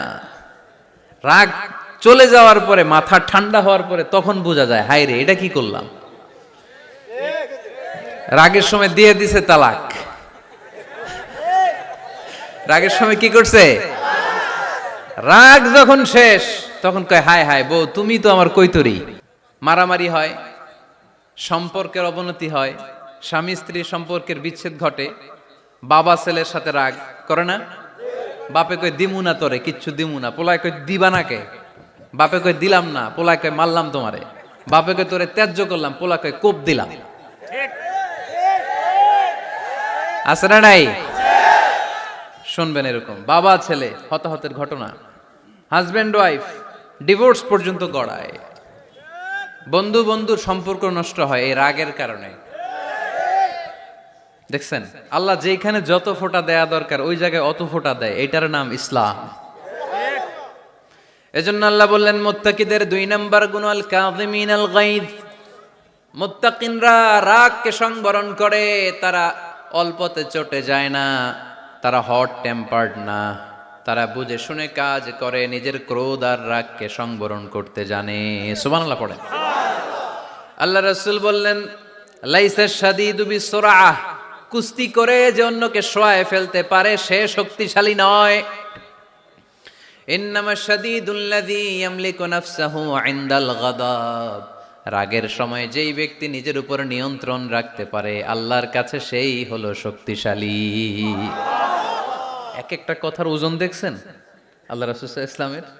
লাইসা শাদীদু বিসুরআহ, যে কুস্তি খেলতে পারে ভালো সে শক্তিশালী না, বরং ইন্নামা শাদীদুল্লাযী ইয়ামলিকু নাফসাহু ইনদাল গাদাব, রাগের সময় যে নিজেকে নিয়ন্ত্রণ করতে পারে সেই শক্তিশালী। সুবহানাল্লাহ পড়ে। এজন্য আমি মুত্তাকি হমু হুজুর। হুজুর আজকের ওয়াজ শুনে আমি মুত্তাকি, শুধু হাত তুলে মুত্তাকি বললে হবে? রাগ নিয়ন্ত্রণের, রাগ কন্ট্রোল করার অভ্যেস নিজের মধ্যে জাগ্রত করতে হবে, ঠিক কিনা? এক সাহাবী এসে বললেন, ইয়া রাসূলুল্লাহ আউসিনি ইয়া রাসূলুল্লাহ, আমারে কিছু নসিহত করেন, নসিহত করেন। বিশ্বনবী বললেন, লা তাগদাব, ও সাহাবী তুমি রেগে যেও না। সাহাবী বললেন, নবী আবার নসিহত করেন। বিশ্বনবী বললেন, তুমি রেগে যেও না। সাহাবী বললেন, শুনলাম তো এটা, আরেকটা কিছু কন। বিশ্বনবী বললেন, রেগে যেও না। রাদ্দাদা মিরারান, বারবার যতবার সাহাবী বিশ্বনবীর কাছে নসিহত চাইলেন, বিশ্বনবী একটা নসিহতই করলেন, রেগে যেও না, কারণ রেগে গেলেন তো হেরে গেলেন। রেগে গেলেন তো হেরে গেলেন। ওরা আপনারে রাগাতে চাইবে, আপনি ঝগড়া করতে চান না, ওরা আপনারে পায়ে পাড়া দিয়ে ঝগড়ায় নামাতে চাইবে। চিল্লা এখন ঠিক কিনা? ওরা পায়ে পাড়া দিয়ে ঝগড়া করবে, ওরা আপনারে অলওয়েজ পোক করবে, ওরা আপনার হট টেম্পার্ড বানাতে চাবে, আপনারে অস্থির করে দিতে চাবে। কিন্তু ফর্মুলা আমাদের ভালো জানা আছে। আমরা কোরআন থেকে ফর্মুলা নিয়ে চলি, মানব রচিত কোনো ফর্মুলায় আমরা চলি না। জোরে বলেন ঠিক কিনা? মুত্তাকিনদের 2 নাম্বার বৈশিষ্ট্য, ওয়াল কাযিমিনাল গায়জ, মুমিনরা নিজেদের রাগকে নিয়ন্ত্রণ করে। রাগ নাইকার, ক্ষোভ নাইকার, কিন্তু মুমিনরা, মুত্তাকিনরা চাইলেই রাগ দেখায় না। তারা রাগকে কি করে? পারবেন পারবেন আজকে থেকে ভাবির আর বকবেন না তো, ঝগড়া করবেন না তো, ছেলে মেয়েদের উপর উত্তেজিত হবেন না তো, হ্যাঁ? রাগারাগি করবেন, মনে থাকবে তো? আল্লাহ রাসূল সাল্লাল্লাহু আলাইহি ওয়াসাল্লাম কখনোই রাখতেন না। সুবহানাল্লাহ নাই? আল্লাহ রাসূল সাল্লাল্লাহু আলাইহি ওয়াসাল্লাম কখনোই, ওনার সাথে কেউ খারাপ আচরণ করলে উনি রাখতেন না। ওনাকে অত্যাচার করা হয়েছে, তিনি রাখতেন না। জুলুম করা হয়েছে, তিনি রেগে যেতেন না। রাসূল সাল্লাল্লাহু আলাইহি ওয়াসাল্লাম মক্কায় যখন নামাজ পড়তেন, উটের পচা নাড়ি ভুঁড়ি আল্লাহ রাসূল সাল্লাল্লাহু আলাইহি ওয়াসাল্লাম ঘাড়ে আর পিঠের উপর চাপিয়ে দেয়া হতো। আমাদের কার কার পিঠের উপর নামাজ অবস্থায় উটের বা গরুর নাড়ি ভুঁড়ি চাপায়া দেয়া হয়েছে এলাকায়? আছে কেউ? নাই। তায়েফের ময়দানে আল্লাহ রাসূল সাল্লাল্লাহু আলাইহি ওয়াসাল্লাম দাওয়াত দিতে গেলেন, নিজের লাভের জন্য না তায়েফবাসীদের লাভের জন্য? খেয়ে না খেয়ে দিন প্রচারের কাজে নিজেকে দিয়েছ বিলিয়ে, তায়েফের কাফিরেরা চিনল না সে আলো, দুষ্ট ছেলেদের পিছু দিল লেলিয়ে, পাথরের আঘাতে ক্ষত বিক্ষত হয়ে সারা শরীর থেকে রক্ত ঝরে। হে রাসূল তোমাকে ভুলি আমি কেমন করে, হাজার ব্যথা বেদনার পরে। ফিরে আসনি তুমি আপন ঘরে, দিনের আলো তুমি ছড়িয়ে দিতে, চলে গেলে মদিনায় মক্কা ছেড়ে। হে রাসূল তোমাকে ভুলি আমি কেমন করে, হে রাসূল তোমাকে ভুলি আমি কেমন করে। ঠিক কিনা? তায়েফের ময়দানে রক্তাক্ত হলেন 3টা জায়গায়, দেখে এসেছি আমি। এখানে আহত করা হলো, আবার উঠে দাঁড়ালেন, আবার পাথর মারা হলো। কোন গায়ে পাথর মেরেছো তোমরা? এরকম সুন্দর শরীর পৃথিবীর কোনো দ্বিতীয় মানুষের ছিল নাকি? এত সুশ্রী মানুষ, শুভ্র মানুষ, পরিচ্ছন্ন মানুষ দুনিয়াতে দ্বিতীয়টা ছিল না। এত নুরানি চেহারার মানুষ পৃথিবীতে দ্বিতীয়টা নাই। এই মহানবীকে ওরা পিটিয়ে রক্তাক্ত করেছে, পাথর মেরে রক্তাক্ত করেছে। 3 বার গেছি ওদের লাভের জন্য, ওরা আমারে মারলো। আহা, তারপরও রাসূল সাল্লাল্লাহু আলাইহি ওয়াসাল্লাম কি রেগে গিয়েছেন? কারণ রেগে গেলেন তো হেরে গেলেন। কোনোভাবে রাসূল সাল্লাল্লাহু আলাইহি ওয়াসাল্লাম রাখতেন না। নিজের উপর অত্যাচার আসলে রাসূল সাল্লাল্লাহু আলাইহি ওয়াসাল্লাম রাগেন নাই। আনাস রাদিয়াল্লাহু তাআলা আনহু আল্লাহ রাসূলের খাদেম ছিল। উনি বললেন, কুনতু আমশি মা রাসূলিল্লাহ, আমি একবার রাসূল সাল্লাল্লাহু আলাইহি ওয়াসাল্লামের সাথে কোথাও যাচ্ছিলাম। ওয়া আলাইহি বুরদুন নাজরানি, তখন রাসূল সাল্লাল্লাহু আলাইহি ওয়াসাল্লামের গায়ে ছিল নাজরান থেকে আনা একটা চাদর। আপনারা চাদর পরেন না শীতকালে? রাসূল সাল্লাল্লাহু আলাইহি ওয়াসাল্লাম চাদর পরতেন। রাসূল সাল্লাল্লাহু আলাইহি ওয়াসাল্লাম নাজরান দেশ থেকে আনা একটা চাদর পরেছেন, গলিজুল হাশিয়া, যেই চাদরের এই কর্নারের ডিজাইনটা ছিল খসখসে। কি ছিল? হঠাৎ এক বেদুইন এসে রাসূল সাল্লাল্লাহু আলাইহি ওয়াসাল্লামের চাদর ধরে টান দিল। টান দেওয়ার সাথে সাথে রাসূল সাল্লাল্লাহু আলাইহি ওয়াসাল্লামের ঘাড়ের এই চামড়া ছিঁড়ে গেল। এই খসখসে যেহেতু ডিজাইন চাদরের, ওই খসখসে ডিজাইন ঘাড় আর কাদের এখানে যখন টান খেলো, ওই খসখসে ডিজাইনের দাগ বসে গেল, রাসূলের চামড়া ছিঁড়ে গেল ঘাড়ের। সে টান দিয়ে বলে, ইয়া মুহাম্মদ মুরলি মিন মালিল্লাহ, আসছে ভিক্ষা করতে। মূলত ভিক্ষা চাওয়ার ডিজাইন দেখছেন? যার কাছে ভিক্ষা চাবে চাদর ধরে টান, এসে বলে বেদুইন তো, এদের মধ্যে সভ্যতা ছিল না।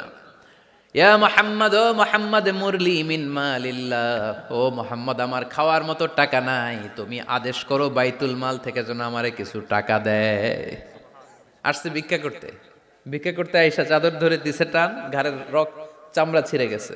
রাসূল সাল্লাল্লাহু আলাইহি ওয়াসাল্লাম ব্যথা পেয়েছেন। ফালতাফাতা ইলাইহি রাসূলুল্লাহ, আল্লাহ রাসূল সাল্লাল্লাহু আলাইহি ওয়াসাল্লাম তার দিকে তাকালেন, তাকিয়ে ফাদহিক একটা মুচকি হাসি দিলেন।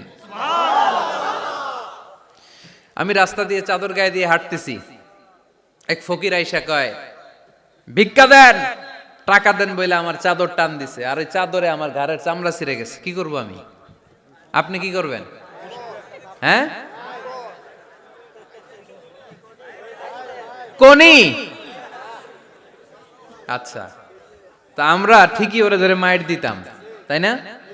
আজকে ওর একদিন কে আমার একদিন ভর্তা বানায় ফেলতাম ওরে পিটায় রাগের চোটে, ঠিক কি না? আল্লাহ রাসূল সাল্লাল্লাহু আলাইহি ওয়াসাল্লাম try to think about it, try to ponder on the story. এই moral of the story কি? রাসূল সাল্লাল্লাহু আলাইহি ওয়াসাল্লামের প্রফেটিক স্টোরি থেকে আপনাকে ভাবতে হবে। ভিক্ষা করতে এসে চাদর ধরে টান দিয়ে ঘাড়ের চামড়া ছিঁড়ে ফেলেছে, রাসূল তাকিয়ে মুচকি হাসি দিলেন।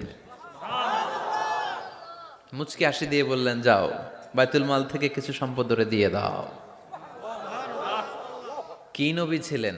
তার মানে উনার গায়ে যত আঘাতই আসতো কখনো উনি রাখতেন, তবে মাঝে মাঝে রাখতেন। যদি আল্লাহর বিধান লঙ্ঘিত হতো তখন বিশ্বনবী রেগে যেতেন।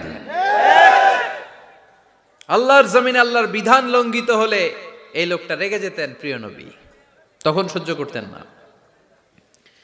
এক সাহাবী এসে বললেন, ইয়া রাসূলুল্লাহ, এমন ইমাম পাঠিয়েছেন আমাদের এলাকায়, বড় বড় সূরা দিয়ে নামাজ পড়ায়, এত বড় সূরা দিয়ে পড়ে, তার পিছনে দাঁড়িয়ে থাকার ক্ষমতা আমার নাই। এই কথা শুনে বিশ্বনবী রেগে গেলেন, কারণ ইসলামের বিধান এখানে লঙ্ঘিত হচ্ছে, ঠিক কিনা? এত রাগলেন, চেহারা আগুনের গোলার মতো লাল হয়ে গেল। ওই সাহাবীকে ডেকে পাঠিয়ে ধমকালেন, খবরদার, তোমরা মানুষকে দিন থেকে ভাগিও না, সহজ করে ইসলামকে উপস্থাপন করো, জামাতের ইমামতির চান্স পেলে লম্বা কেরাত পড়ো না, একটা মিডিয়াম স্ট্যান্ডার্ড রেখে কেরাত পড়বা, কারণ তোমার পেছনে অসুস্থ লোক থাকতে পারে, মুসল্লি, মুসাফির থাকতে পারে, তাই না?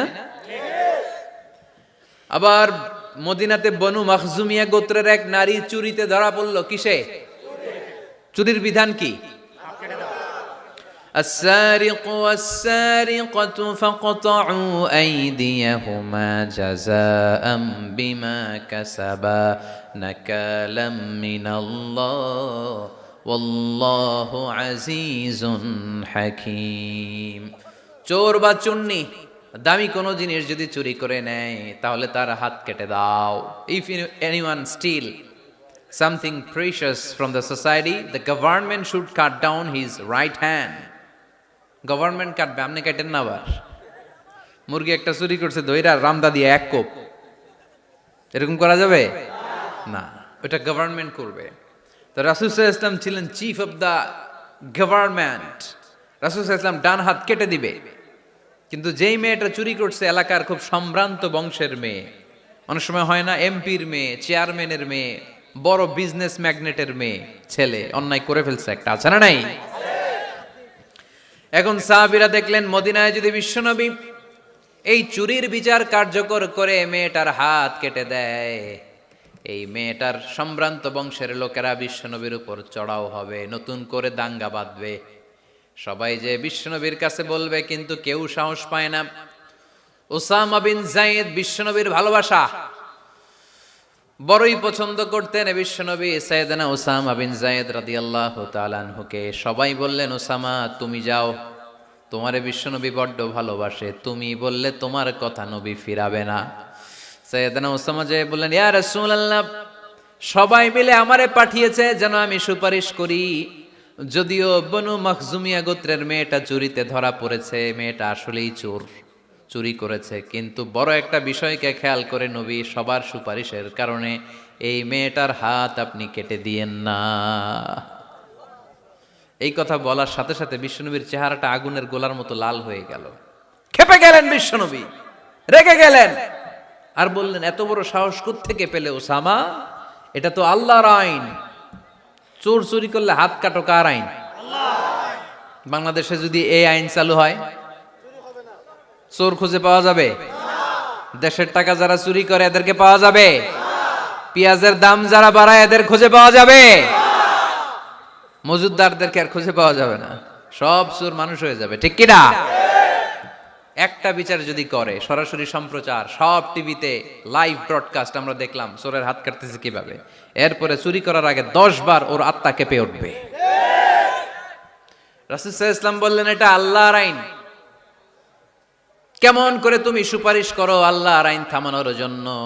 লাউ কানা ফাতিমাতু বিনতে মুহাম্মাদিন সারাকাত লাকাতা মুহাম্মাদুন ইয়াদাহা।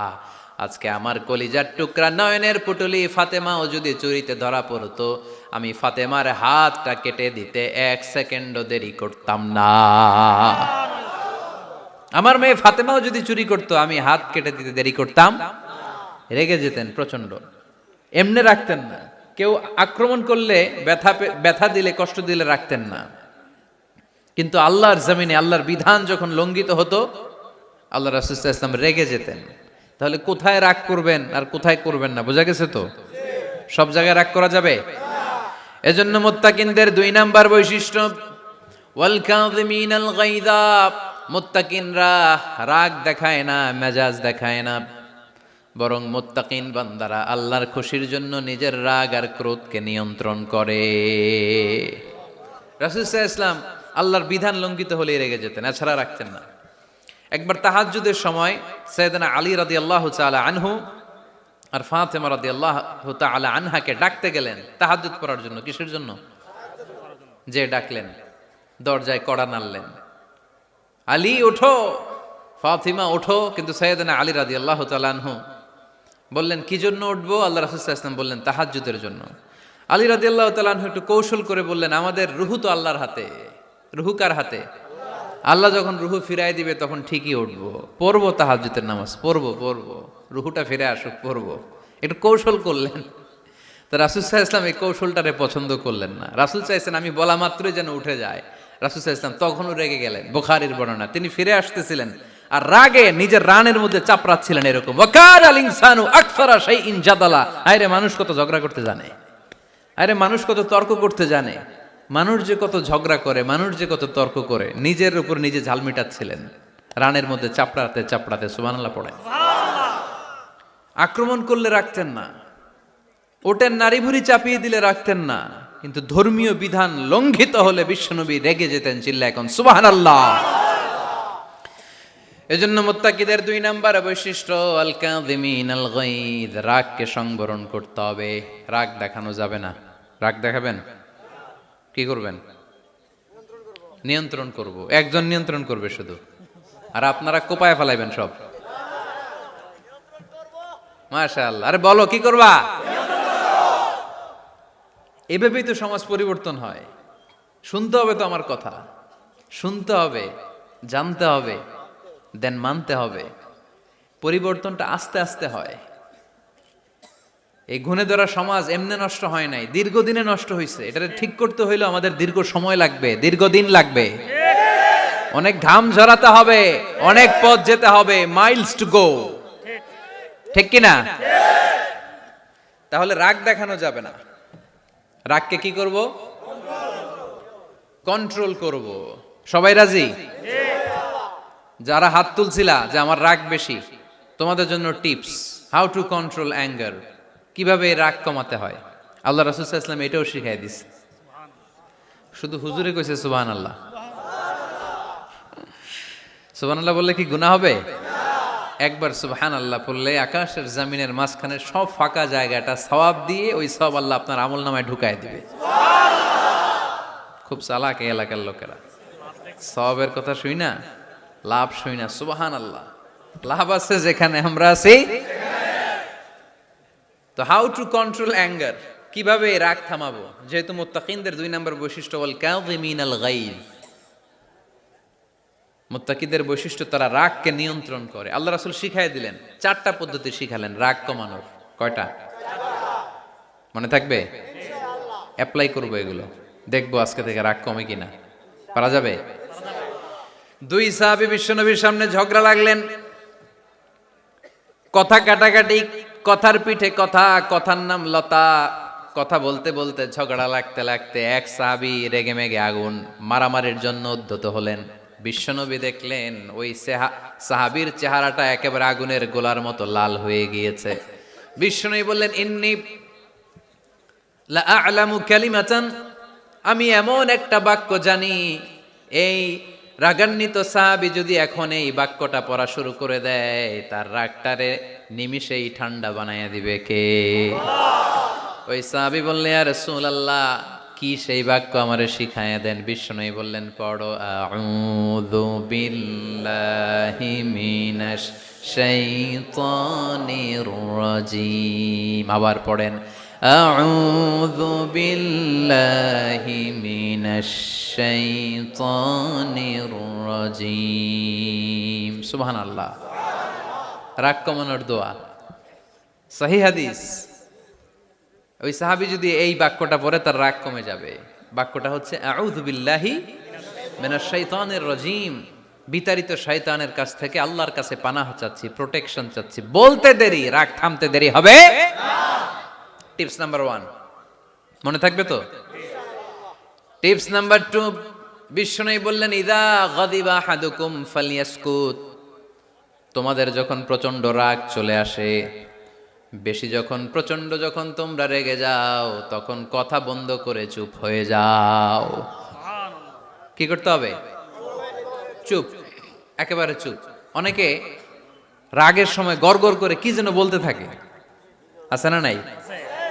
রাগে গড়গড় করতে থাকে আর কি যেন বলতে থাকে। এই যত বলবেন, যত গালি দিবেন, বলে না গালি দেয় না রাগের সময়, অশ্রাব্য ভাষায় অনেকে গালি গালাজ শুরু করে দেয়, আছে না নাই? না, আসুকুত, ইদা গাদিবা আহাদুকুম ফালিয়াসকুত। আল্লাহ রাসূল সাল্লাল্লাহু আলাইহি ওয়াসাল্লাম বললেন, যখন তোমাদের কেউ প্রচন্ড রেগে যায়, সে তার কথা যেন বন্ধ করে দেয়। চুপ, keep silent, keep quiet, relax, cool. পারবেন? তাহলে প্রথম টিপস কি পড়তে হবে? বাইরে নামক দিয়া পড়েন, আউযু বিল্লাহি মিনাশ শাইতানির রাজীম। এটা হলো 1 নাম্বার টিপস। 2 নাম্বার টিপস, ইযা গাদিবা আহাদুকুম ফালইয়াসকুত। মাশাআল্লাহ, চুপ থাকতে হবে। বেশি রাগ চলে আসলে কি করতে হবে? 3 number tips, lower your action. আপনার অ্যাকশনকে কমায় দেন। কিন্তু আমরা ওই সময় মারি ডাইরেক্ট অ্যাকশন।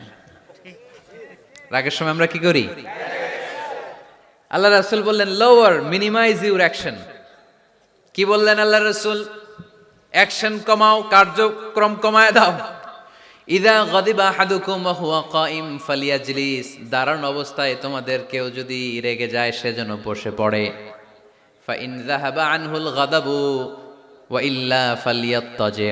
কেউ যদি দাঁড়ানো অবস্থায় রেগে যায়, সে যেন বসে পড়ে। বসে থাকার পরেও যদি তার রাগ কমতে না চায়, সে যেন শুয়ে পড়ে। তাহলে দাঁড়ানো অবস্থায় রাগ আসলে কি করবেন? বসা অবস্থায় রাগ আসলে, শোয়া অবস্থায় রাগ আসলে চোখ বন্ধ করে ঘুমায় যাবেন। রাগ আসবে আর সুবহানাল্লাহ কইবেন না? কত বড় ফিজিশিয়ান, কত বড় ডাক্তার আল্লাহ রাসূল সাল্লাল্লাহু আলাইহি ওয়াসাল্লাম। সুবহানাল্লাহ পড়েন। কয়টা গেল? কয়টা? 1 নাম্বার কি পড়া? মাশাআল্লাহ। 2 নাম্বার চুপ থাকা। 3 নাম্বার দাঁড়ায় থাকলে বসে যাওয়া, বসা থাকলে পারবেন? 4 নাম্বারটা অনেক মজার টিপস, শুনবেন? আল্লাহ রাসূল সাল্লাল্লাহু আলাইহি ওয়াসাল্লাম বললেন, 4 নাম্বার টিপস শুনো। ইন্নাল গাদাবা মিনাশ শাইতান। নিশ্চয়ই রাগ আসে শয়তান থেকে। ওয়া ইন্নাশ শাইতানা খুলিকা মিনান নার। শয়তান তৈরি আগুন থেকে। ওয়া ইন্নান নারা তুতফাউ বিল মা। আগুন নিবানো হয় পানি দিয়ে। ফাইদা গাদিবা আহাদুকুম ফালিয়াতাওয়াদ্দাহ। তাই কারো যখন রাগ খুব বেড়ে যায়, সে যেন ঠান্ডা পানি দিয়ে ওযু করে। কি সুন্দর টিপস, কি সুন্দর ফিলোসোফার আল্লাহ রাসূল সাল্লাল্লাহু আলাইহি ওয়াসাল্লাম। কত বড় দার্শনিক ছিলেন তিনি। আল গাদাবু মিনাশ শাইতান, কথার সিকোয়েন্স দেখেন, ওজন দেখেন। আল গাদাবু মিনাশ শাইতান, রাগ আসে শয়তানের থেকে। রাগ এনে দেয় কে? শয়তান। ওয়াশ শাইতানু খুলিকা মিনান নার, শয়তান তৈরি কি থেকে? আগুন থেকে। ওয়ান নারু তুতফাউ বিল মা, আগুন নিভায় কি দিয়ে? ফাইদা গাদিবা আহাদুকুম ফালিয়াতাওয়াদ্দা, তাই তোমাদের কেউ যখন রেগে যায় সে যেন পানি দিয়ে ওযু করে নেয়। পারবেন? ওযু করে ফেলবেন ঠান্ডা পানি দিয়ে। ঠান্ডা পানি মাথায় দিবেন, চোখে পানির ঝাপটা দিবেন। আপনার রাগকে ঠান্ডা করে দিবে কে? তাহলে আওয়াজ করে বলেন, রাগ কমানোর 1 নাম্বার ফর্মুলা কি? আউযু বিল্লাহি মিনাশ শাইতানির রাজিম। 2 নাম্বার চুপ থাকা। 3 নাম্বার বসে পড়া, শুয়ে পড়া। 4 নাম্বার ওযু করা। 4 নাম্বার। এই 4টা পদ্ধতিতে আপনি রাগ কমাতে চাইলে আপনার রাগ কমায় দিবে কে? এজন্য আল্লাহ বললেন, আমার মুমিন বান্দার 2 নাম্বার গুণ, তারা রাগকে নিয়ন্ত্রণ করে। আল্লাযীনা ইউনফিকুনা ফিস সাররাই ওয়াদ দাররাই ওয়াল কাযিমিনাল গায়য। আমার মুত্তাকিন বান্দাদের প্রথম গুণ সুখে দুঃখে দান করে। মনে আছে? 2 নাম্বার গুণ কি? রাগকে নিয়ন্ত্রণ করে। 3 নাম্বার গুণ হচ্ছে ওয়াল আফিনা আনিন নাস, মানুষকে ক্ষমা করে দেয়। মানুষকে কি করে? আমরা তো ক্ষমা করি না। হ্যাঁ, দইরা আবুইটালা মানে কি? এটার মিনিং কি? ফিশালায়। হ্যাঁ, কি করে? আইকালায়, আইজ্জালায়, আইকালা, আইকালা আঞ্চলিক শব্দ। আঞ্চলিক শব্দগুলো অনেক সুন্দর, এক এক জেলায় এক এক রকম। তার মানে আমরা ক্ষমা করতে চাই না, আমরা দইরা আইকালাই। তার মানে আমরা রাগ ঝাড়ি আর কি, ভিতরে যে ক্ষোভ জমা থাকে এগুলো ঝাড়ি, আমরা ক্ষমা করতে চাই না। কিন্তু ভাই, মুত্তাকি যদি হতে চান আপনাকে ক্ষমা করে দিতে হবে। কি করবেন? কি করবেন? ক্ষমা করে দেন। আচ্ছা, একটু আওয়াজ করে উত্তর দেন।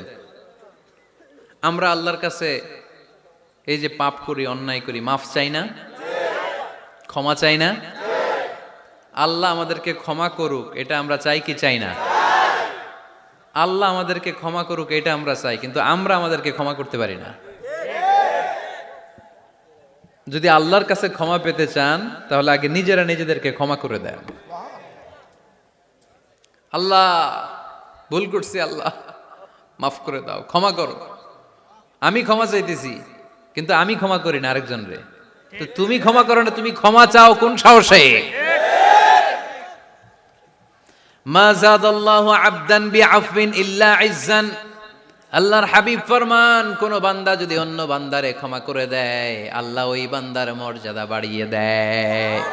ওয়া ইন তা'ফু ওয়া তাসফাহু ওয়া তাগফিরু ফাইন্নাল্লাহা গফুরুর রহিম। তুমি যদি অন্যরে মাফ করে দাও, তুমি যদি অন্যের ভুল ক্ষমা করে দাও, তোমার ভুলগুলো ক্ষমা করে দিবে কে? আল্লাহুম্মা ইন্নাকা আফুন কারীম। কদরের রাত্রে আমরা পড়ি, আল্লাহ তুমি ক্ষমাশীল, তুহিব্বুল আফওয়া, ক্ষমা করাকে তুমি ভালোবাসো। ফাআফু আন্নি, আল্লাহ তুমি আমারে ক্ষমা করে দাও। আল্লাহর ক্ষমার জন্য দিনরাত চোখের পানি ছেড়ে আমরা কাঁদি, কিন্তু অন্যরে ক্ষমা করতে চাই না। কথাটা বুঝতে পারছেন? আমরা আল্লাহর ক্ষমা চাই, কিন্তু আমরা আমাদেরকে ক্ষমা পেতে হলে আগে ক্ষমা, ক্ষমা পেতে হলে আগে ক্ষমা। মনে থাকবে তো? আমরা আসলে অতীতকে বয়ে বেড়াই, অতীতকে বয়ে বেড়াই, অতীতকে ভুলতে চাই না। কোন বছর কে আমারে মারছিল ওইটারে মনে রাখছি। কোন 20 বছর আগে আমারে অপমান করছিল মনে রাখছি, তোরেও আমি অপমান করুম। তুই আমারে মারছিলি, তোরেও মারুম। 20 মনে রাখিস, মনে রাখিস, দেখাই দিমু। তো এই যে এই দেখেন, খেয়াল করে দেখেন, 20 বছর আগে কোথায় আমার অপমান করছিল ওইটা আমি ভুলি নাই, মনে রাখিয়া দিছি। তার মানে 20 বছর ধরে এটা জ্বলতেছে এদিকে। ক্ষতি কি আমার না অন্য কারো? এগুলো ভিতরে জ্বলে, প্রতিহিংসার আগুন আপনারে জ্বালিয়ে দিবে। প্রতিশোধ নেয়ার আগুন দিনকে দিন আপনারে জ্বালায়। আপনি যদি একদিন ওরে অপমান করেন, মারেন, ও একদিন জ্বলবে, মরবে, কিন্তু প্রতিদিন আপনি জ্বলবেন। চিল্লা এখন ঠিক কিনা? রাসূল সাল্লাল্লাহু আলাইহি ওয়াসাল্লাম ক্ষমা করে দিতেন। মক্কা বিজয়ের দিন সব কাফির মুশরিক গুলো আল্লাহ রাসূল সাল্লাল্লাহু আলাইহি ওয়াসাল্লামের পায়ের সামনে থারথার করে কাঁপছিল। সবাই ভেবেছে আমরাও যেরকম পাষাণ, মুহাম্মদও মনে হয় তাই করবে, আমাদেরকে এবার কচুকাটা করবে।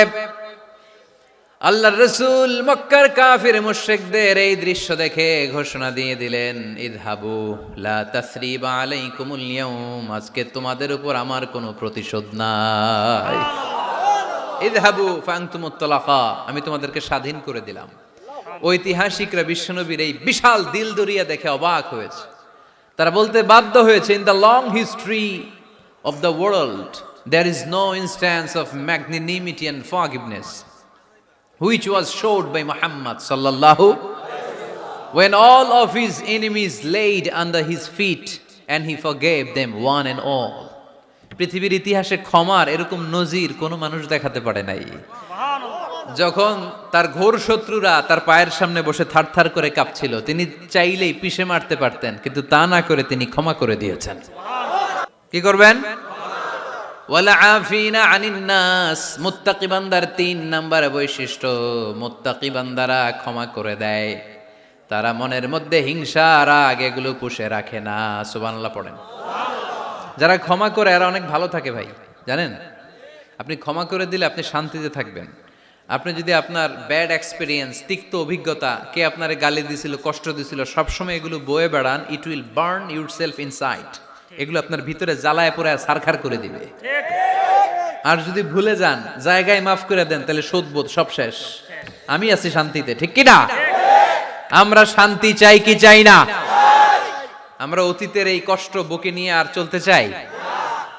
সমাধান একটাই, ক্ষমা করে দেন। স্টামফোর্ড ইউনিভার্সিটি, ক্যালিফোর্নিয়ার স্টামফোর্ড ইউনিভার্সিটির একজন প্রফেসর ফ্রেডরিক লাস্কিন, ওনার একটা আর্টিকেল আমি পড়েছি। ওখানে উনি গবেষণা চালিয়েছেন। অনেক মানুষের মধ্যে গবেষণা চালিয়ে দেখেছেন যে যারা অন্যরা ক্ষমা করতে পারে না, এদের রোগবালাই বেশি, কষ্ট বেশি। আর যারা সহজে ক্ষমা করে দেয়, এরা সবসময় শান্তিতে থাকে। এটা পরীক্ষিত, এটা ওনার একটা রিসার্চ। এরপর আমেরিকাতে একটা স্টেট আছে ম্যাসাচুসেট। এই ম্যাসাচুসেট জেনারেল হসপিটালে একজন পৃথিবী বিখ্যাত সাইকিয়াট্রিস্ট বসে, মনোবিজ্ঞানী, নাম হচ্ছে প্রফেসর হারবার্ট বেনসন। এই হারবার্ট বেনসন উনিও ওনার সব রোগীদেরকে দিয়ে একটা ফর্ম পূরণ করায়। সেখানে উনি কিছু কোশ্চেনার ছুড়ে দেয়, প্রশ্ন করে আর উত্তর নেয়।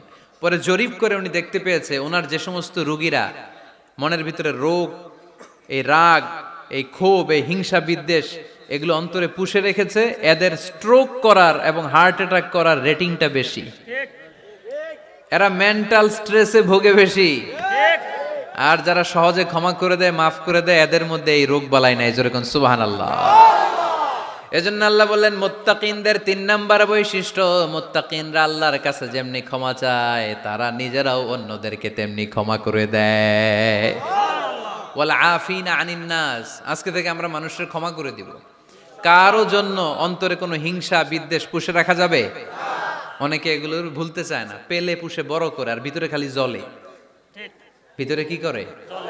এই জ্বালাও পোড়াও আমরা বয়ে বেড়াতে চাই না। মুসনাদে আহমদ ইবনে হাম্বলের হাদিস, চমৎকার একটা ঘটনা।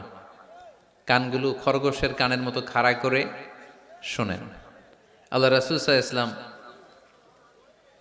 কোন একটা মজলিসে একজন আনসারী সাহাবীর ব্যাপারে ঘোষণা দিল। বলল, এখন যে সাহাবী এসে বসবে সে সাহাবী জান্নাতি। আনসারী সাহাবী এসে বসলো, সবাই তো অবাক। আমাদের কারো ব্যাপারে বিশ্বনবী এই কথা বলল না, এই আনসারী সাহাবী জান্নাতি।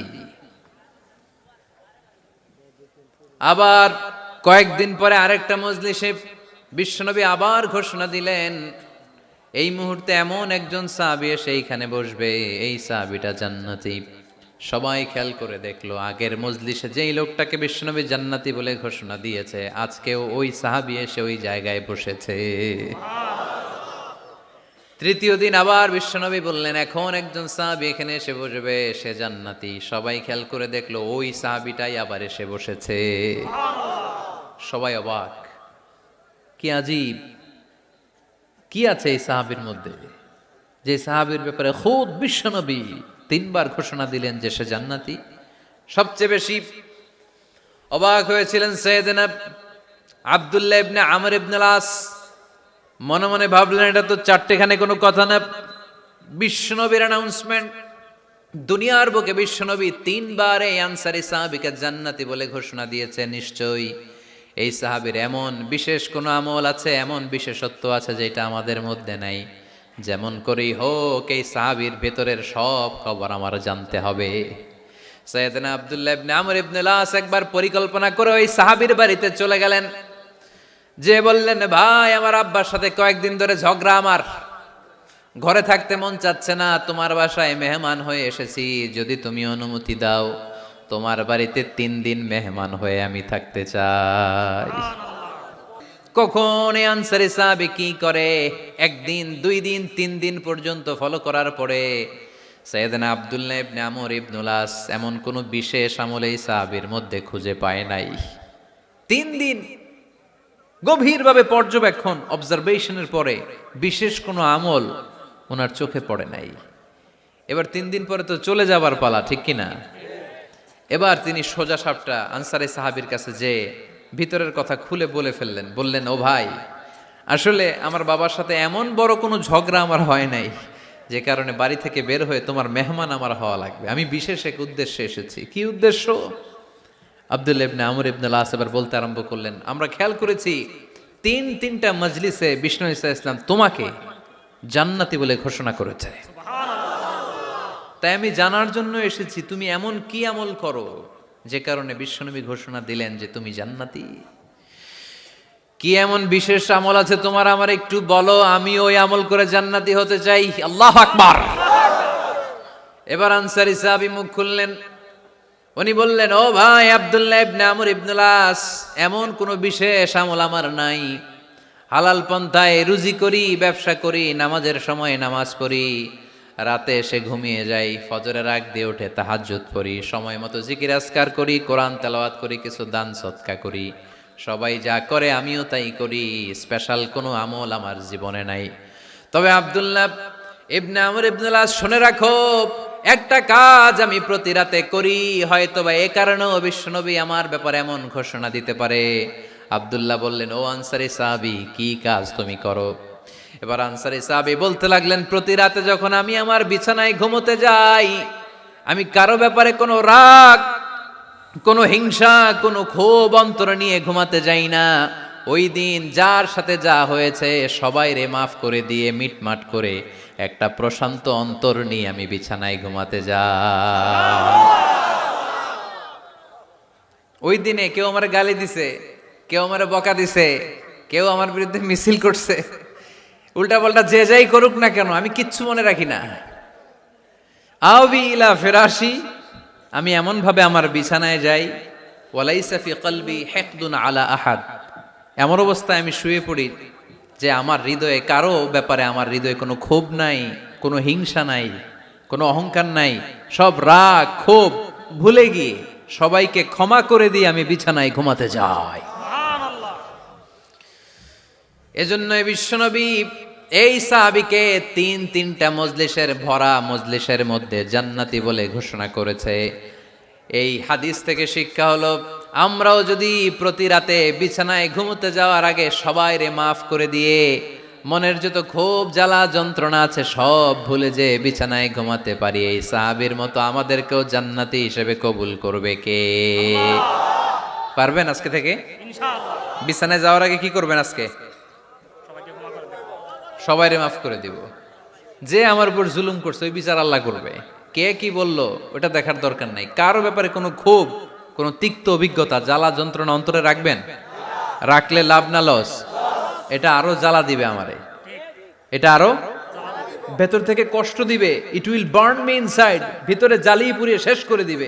এগুলো বয়ে বেড়াতে চাই না আমি সব মাফ করে দিতে চাই। চিল্লায় বলো ঠিক কিনা?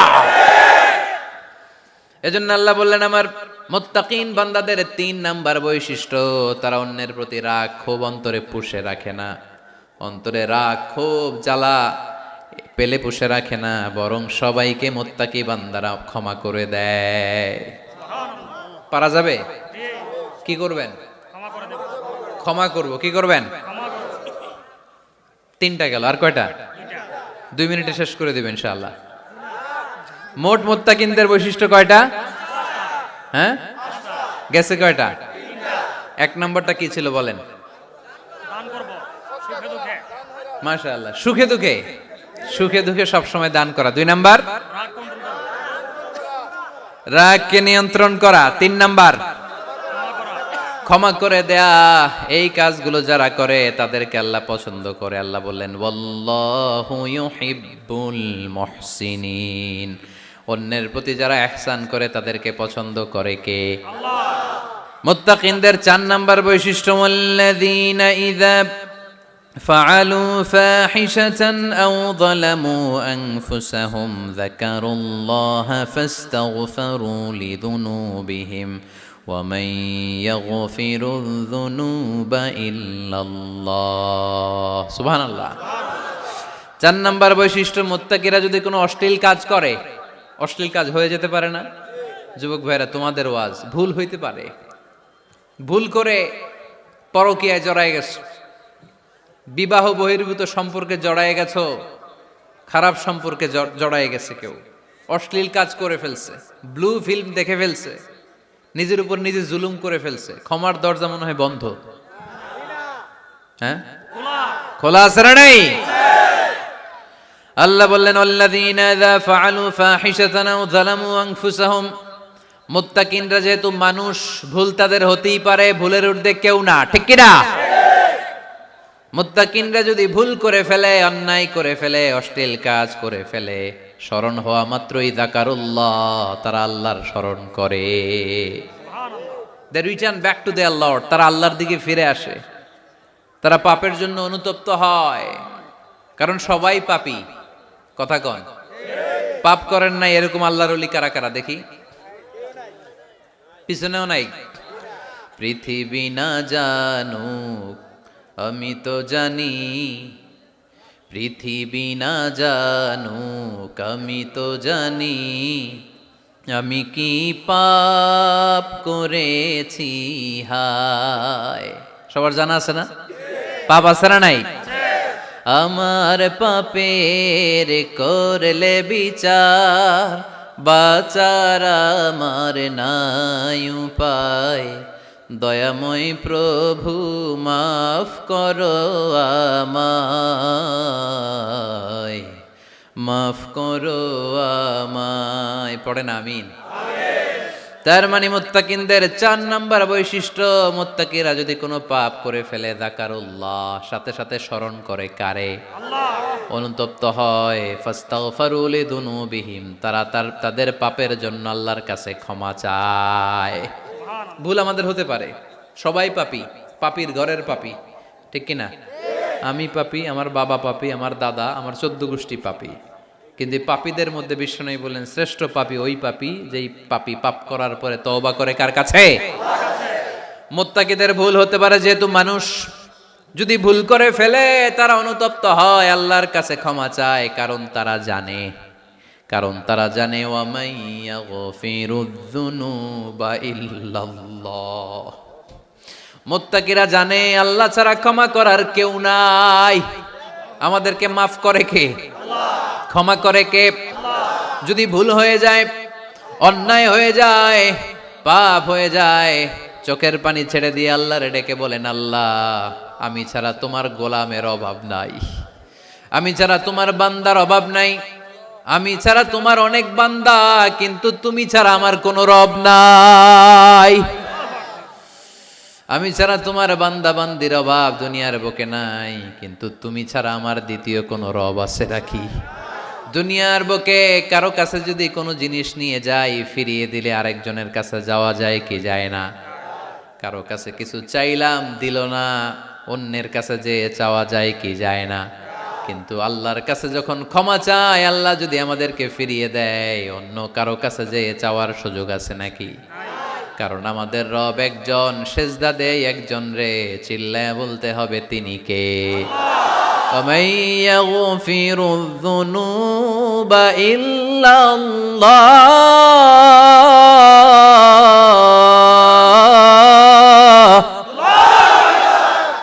ومن يغفر الذنوب إلا الله আল্লাহ ছাড়া গুনাহ ক্ষমা করার দ্বিতীয় কোনো মাবুদ আমাদের আছে নাকি?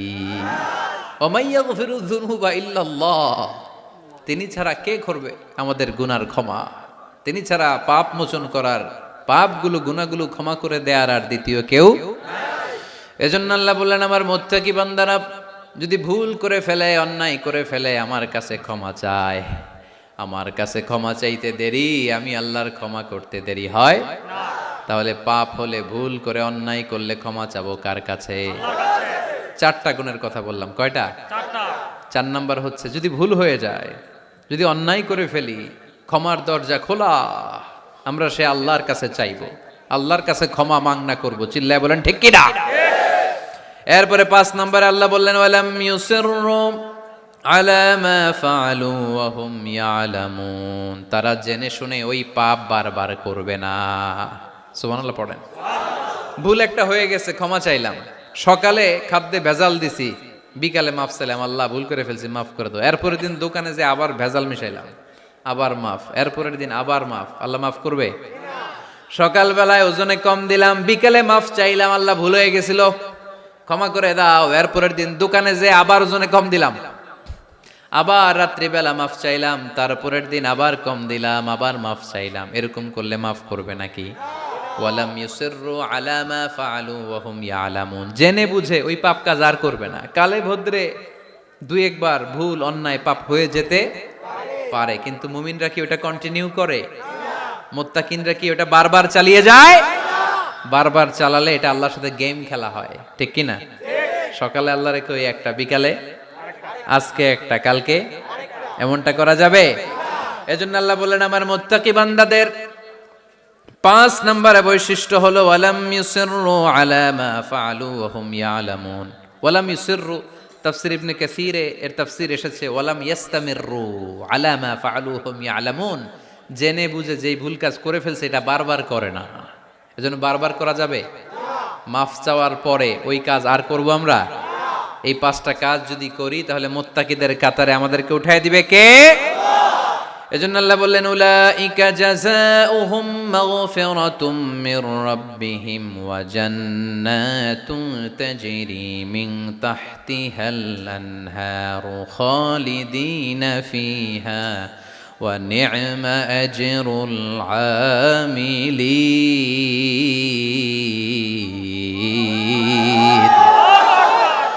আল্লাহ বললেন, আমার মুত্তাকি বান্দাদের এই 5টা বৈশিষ্ট্য যদি কারো মধ্যে থাকে, তাদেরকে আমি ক্ষমাও করে দেব, জান্নাতও দিয়ে দেব। ডানে যাব না বায়ে? আরো জোরে, ডানে না বায়ে? ডানে আছে ক্ষমা আর জান্নাত। ডানে কি? বায়ে আছে আল্লাহর রাগ আর জাহান্নাম। তাই সিদ্ধান্ত আমরা নিয়েছি, বাম দিকে আমরা যাব না, ডান দিকে যাব। ডান দিকে গেলে ক্ষমাও পাওয়া যাবে, জান্নাত পাওয়া যাবে, কিন্তু কাজ করতে হবে কয়টা? 1 নাম্বার সুখে দুঃখে দান করা, 2 নাম্বার রাগকে নিয়ন্ত্রণ করা, 3 নাম্বার মানুষকে ক্ষমা করা, 4 নাম্বার ভুল হলে আল্লাহর কাছে তওবা করা, 5 নাম্বার ওই পাপের কাজ বারবার না করা। ভুল একবার হতে পারে, 2 বার হতে পারে, বারবার ভুল মুত্তাকিরা করে না, ঠিক কি না? এই 5টা কাজ করলে মুত্তাকি বানাবে কে? মনে থাকবে? মনে থাকবে সবার? যেই কোনো অবস্থায় একটু দেয়ার অভ্যাস করা যাবে? রাগটার একটু নিয়ন্ত্রণ করা যায় না? করা যাবে? আর অন্যের ব্যাপারে কোনো ক্ষোভ, হিংসা, বিদ্বেষ নিয়ে আমরা রাতে ঘুমোতে যেতে চাই না, ভুলে গেলাম আমরা সব। পারবেন তো? ভুল হলে ক্ষমা চাবো কার কাছে? যেই কাজের জন্য ক্ষমা চাইলাম জীবনে কোনোদিন আর ওই কাজ করব না। আল্লাহ আমাদের সবাইকে কথাগুলো বুঝার, আমল করার তৌফিক দান করুক। এই উঠছে কে কে দেখি? লক্ষ্মীপুরের লোক তো অনেক দুষ্ট দেখি। লক্ষ্মীপুরের লোক তো লক্ষ্মী হইতে হবে। এগুলো কি? প্রশ্নের জন্য আমার আলাদা দাওয়াত দিয়েন। এই প্রশ্নে আধা ঘন্টা লাগবে। যেটা বলছে এটা ফিনিশিং দেয় নাই তো এখনো, এই অর্ধেক ভুলে যাবে আপনার প্রশ্নের উত্তর শুনলে। মোত্তাকিদের বৈশিষ্ট্য কয়টা মনে থাকবে? ভাবিরে যে শোনাইতে পারবেন? পারাম পারাম মানে পারবো। তো এই 5টা বৈশিষ্ট্য যদি থাকে তাহলেই আমরা মুত্তাকি, তাহলেই আমাদের জন্য ক্ষমা রেডি রাখবে কে? জান্নাত রেডি রাখবে কে? প্রথম গুণ আমি বলেছিলাম, দান করব আমরা সুখে দুঃখে, রাগকে নিয়ন্ত্রণ করব 2 নাম্বার, মানুষকে ক্ষমা করে দেব 4 নাম্বার, ভুল হতে পারে মাফ চাবো কার কাছে? কিন্তু ওই ভুল বারবার করব, মনে থাকবে সবার? আল্লাহ আমাদের সবাইকে কথাগুলো বুঝার ও আমল করার তৌফিক দান করুক, আমরা পড়ি আমিন। দীর্ঘক্ষণ আপনারা দাঁড়িয়ে বসে আজকের আলোচনা শুনে, এই উঠতেছেন কেন? হ্যাঁ বসেন বসেন, আমি তো উঠি নাই। যারা আপনারা আজকের এই প্রোগ্রামটা সার্থক করলেন, আমি শুকরিয়া জানাই। মিডিয়া কর্মী তোমরা যারা এসেছো, তোমাদেরকে অন্তরের অন্তঃস্থল থেকে শুভেচ্ছা জানাই। মাহফিল কমিটি যারা অ্যারেঞ্জ করেছেন, আমাকে ইনভাইট করেছেন, শুকরিয়া জানাই। পর্দার অন্তরালে আমার মা বোনেরা যারা আজকে আমাদেরকে শুনলেন, আপনারাও একটু রাগ টাগ কমাবেন। এই ওয়াজ শুধু ভাইদের জন্য না, আমাদের বোনরাও মাঝে মাঝে রাগ করে ফেলে, ঠিক কিনা? বোনরা রাগ করলে বিপদ, রোজা রাখা লাগবে, রান্না বান্না করবে না। তো এই জন্য আপনারাও এই 5টা আমল শুধু পুরুষদের জন্য না, নারীদের জন্য। তো এই জন্য আমরা সবাই জন্য এগুলোর উপর আমল করি, একটা সুখী সমৃদ্ধ বাংলাদেশ গড়ি। স্থানীয় প্রশাসনের ভাইরা যারা আছেন আজকের প্রোগ্রামের ব্যাপারে সহযোগিতা করেছেন, শুকরিয়া। জনপ্রতিনিধি যারা আছেন তাদেরকে শুকরিয়া। আপনারা সবাই ভালো থাকেন, সুস্থ থাকেন, সুন্দর থাকেন, দোয়া করে দিন। আবারও কিসের ইংলিশের নাচ? এতক্ষণ কি শুনছো?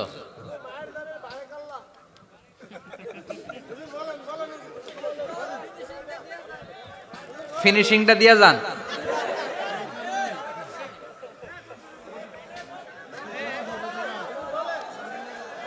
He was Muhammad sallallahu alayhi wasallam. Muhammad, mercy upon mankind, teacher of all mankind, Abul Qasim, Ya Habibi, Ya Muhammad, Ya Shafi'i, Ya Muhammad, خير خلق الله محمد، يا مصطفى يا إمام المرسلين، يا مصطفى يا شفيع العالمين. He taught us to be just and kind and to feed the poor and hungry, help the wafer and the orphan child, and to not be cruel and miserly. His speech was soft and gentle, like a mother stroking her child. His mercy and compassion were most radiant when he smiled. Was Muhammad sallallahu alayhi wasallam. Muhammad, mercy upon mankind, teacher of all men.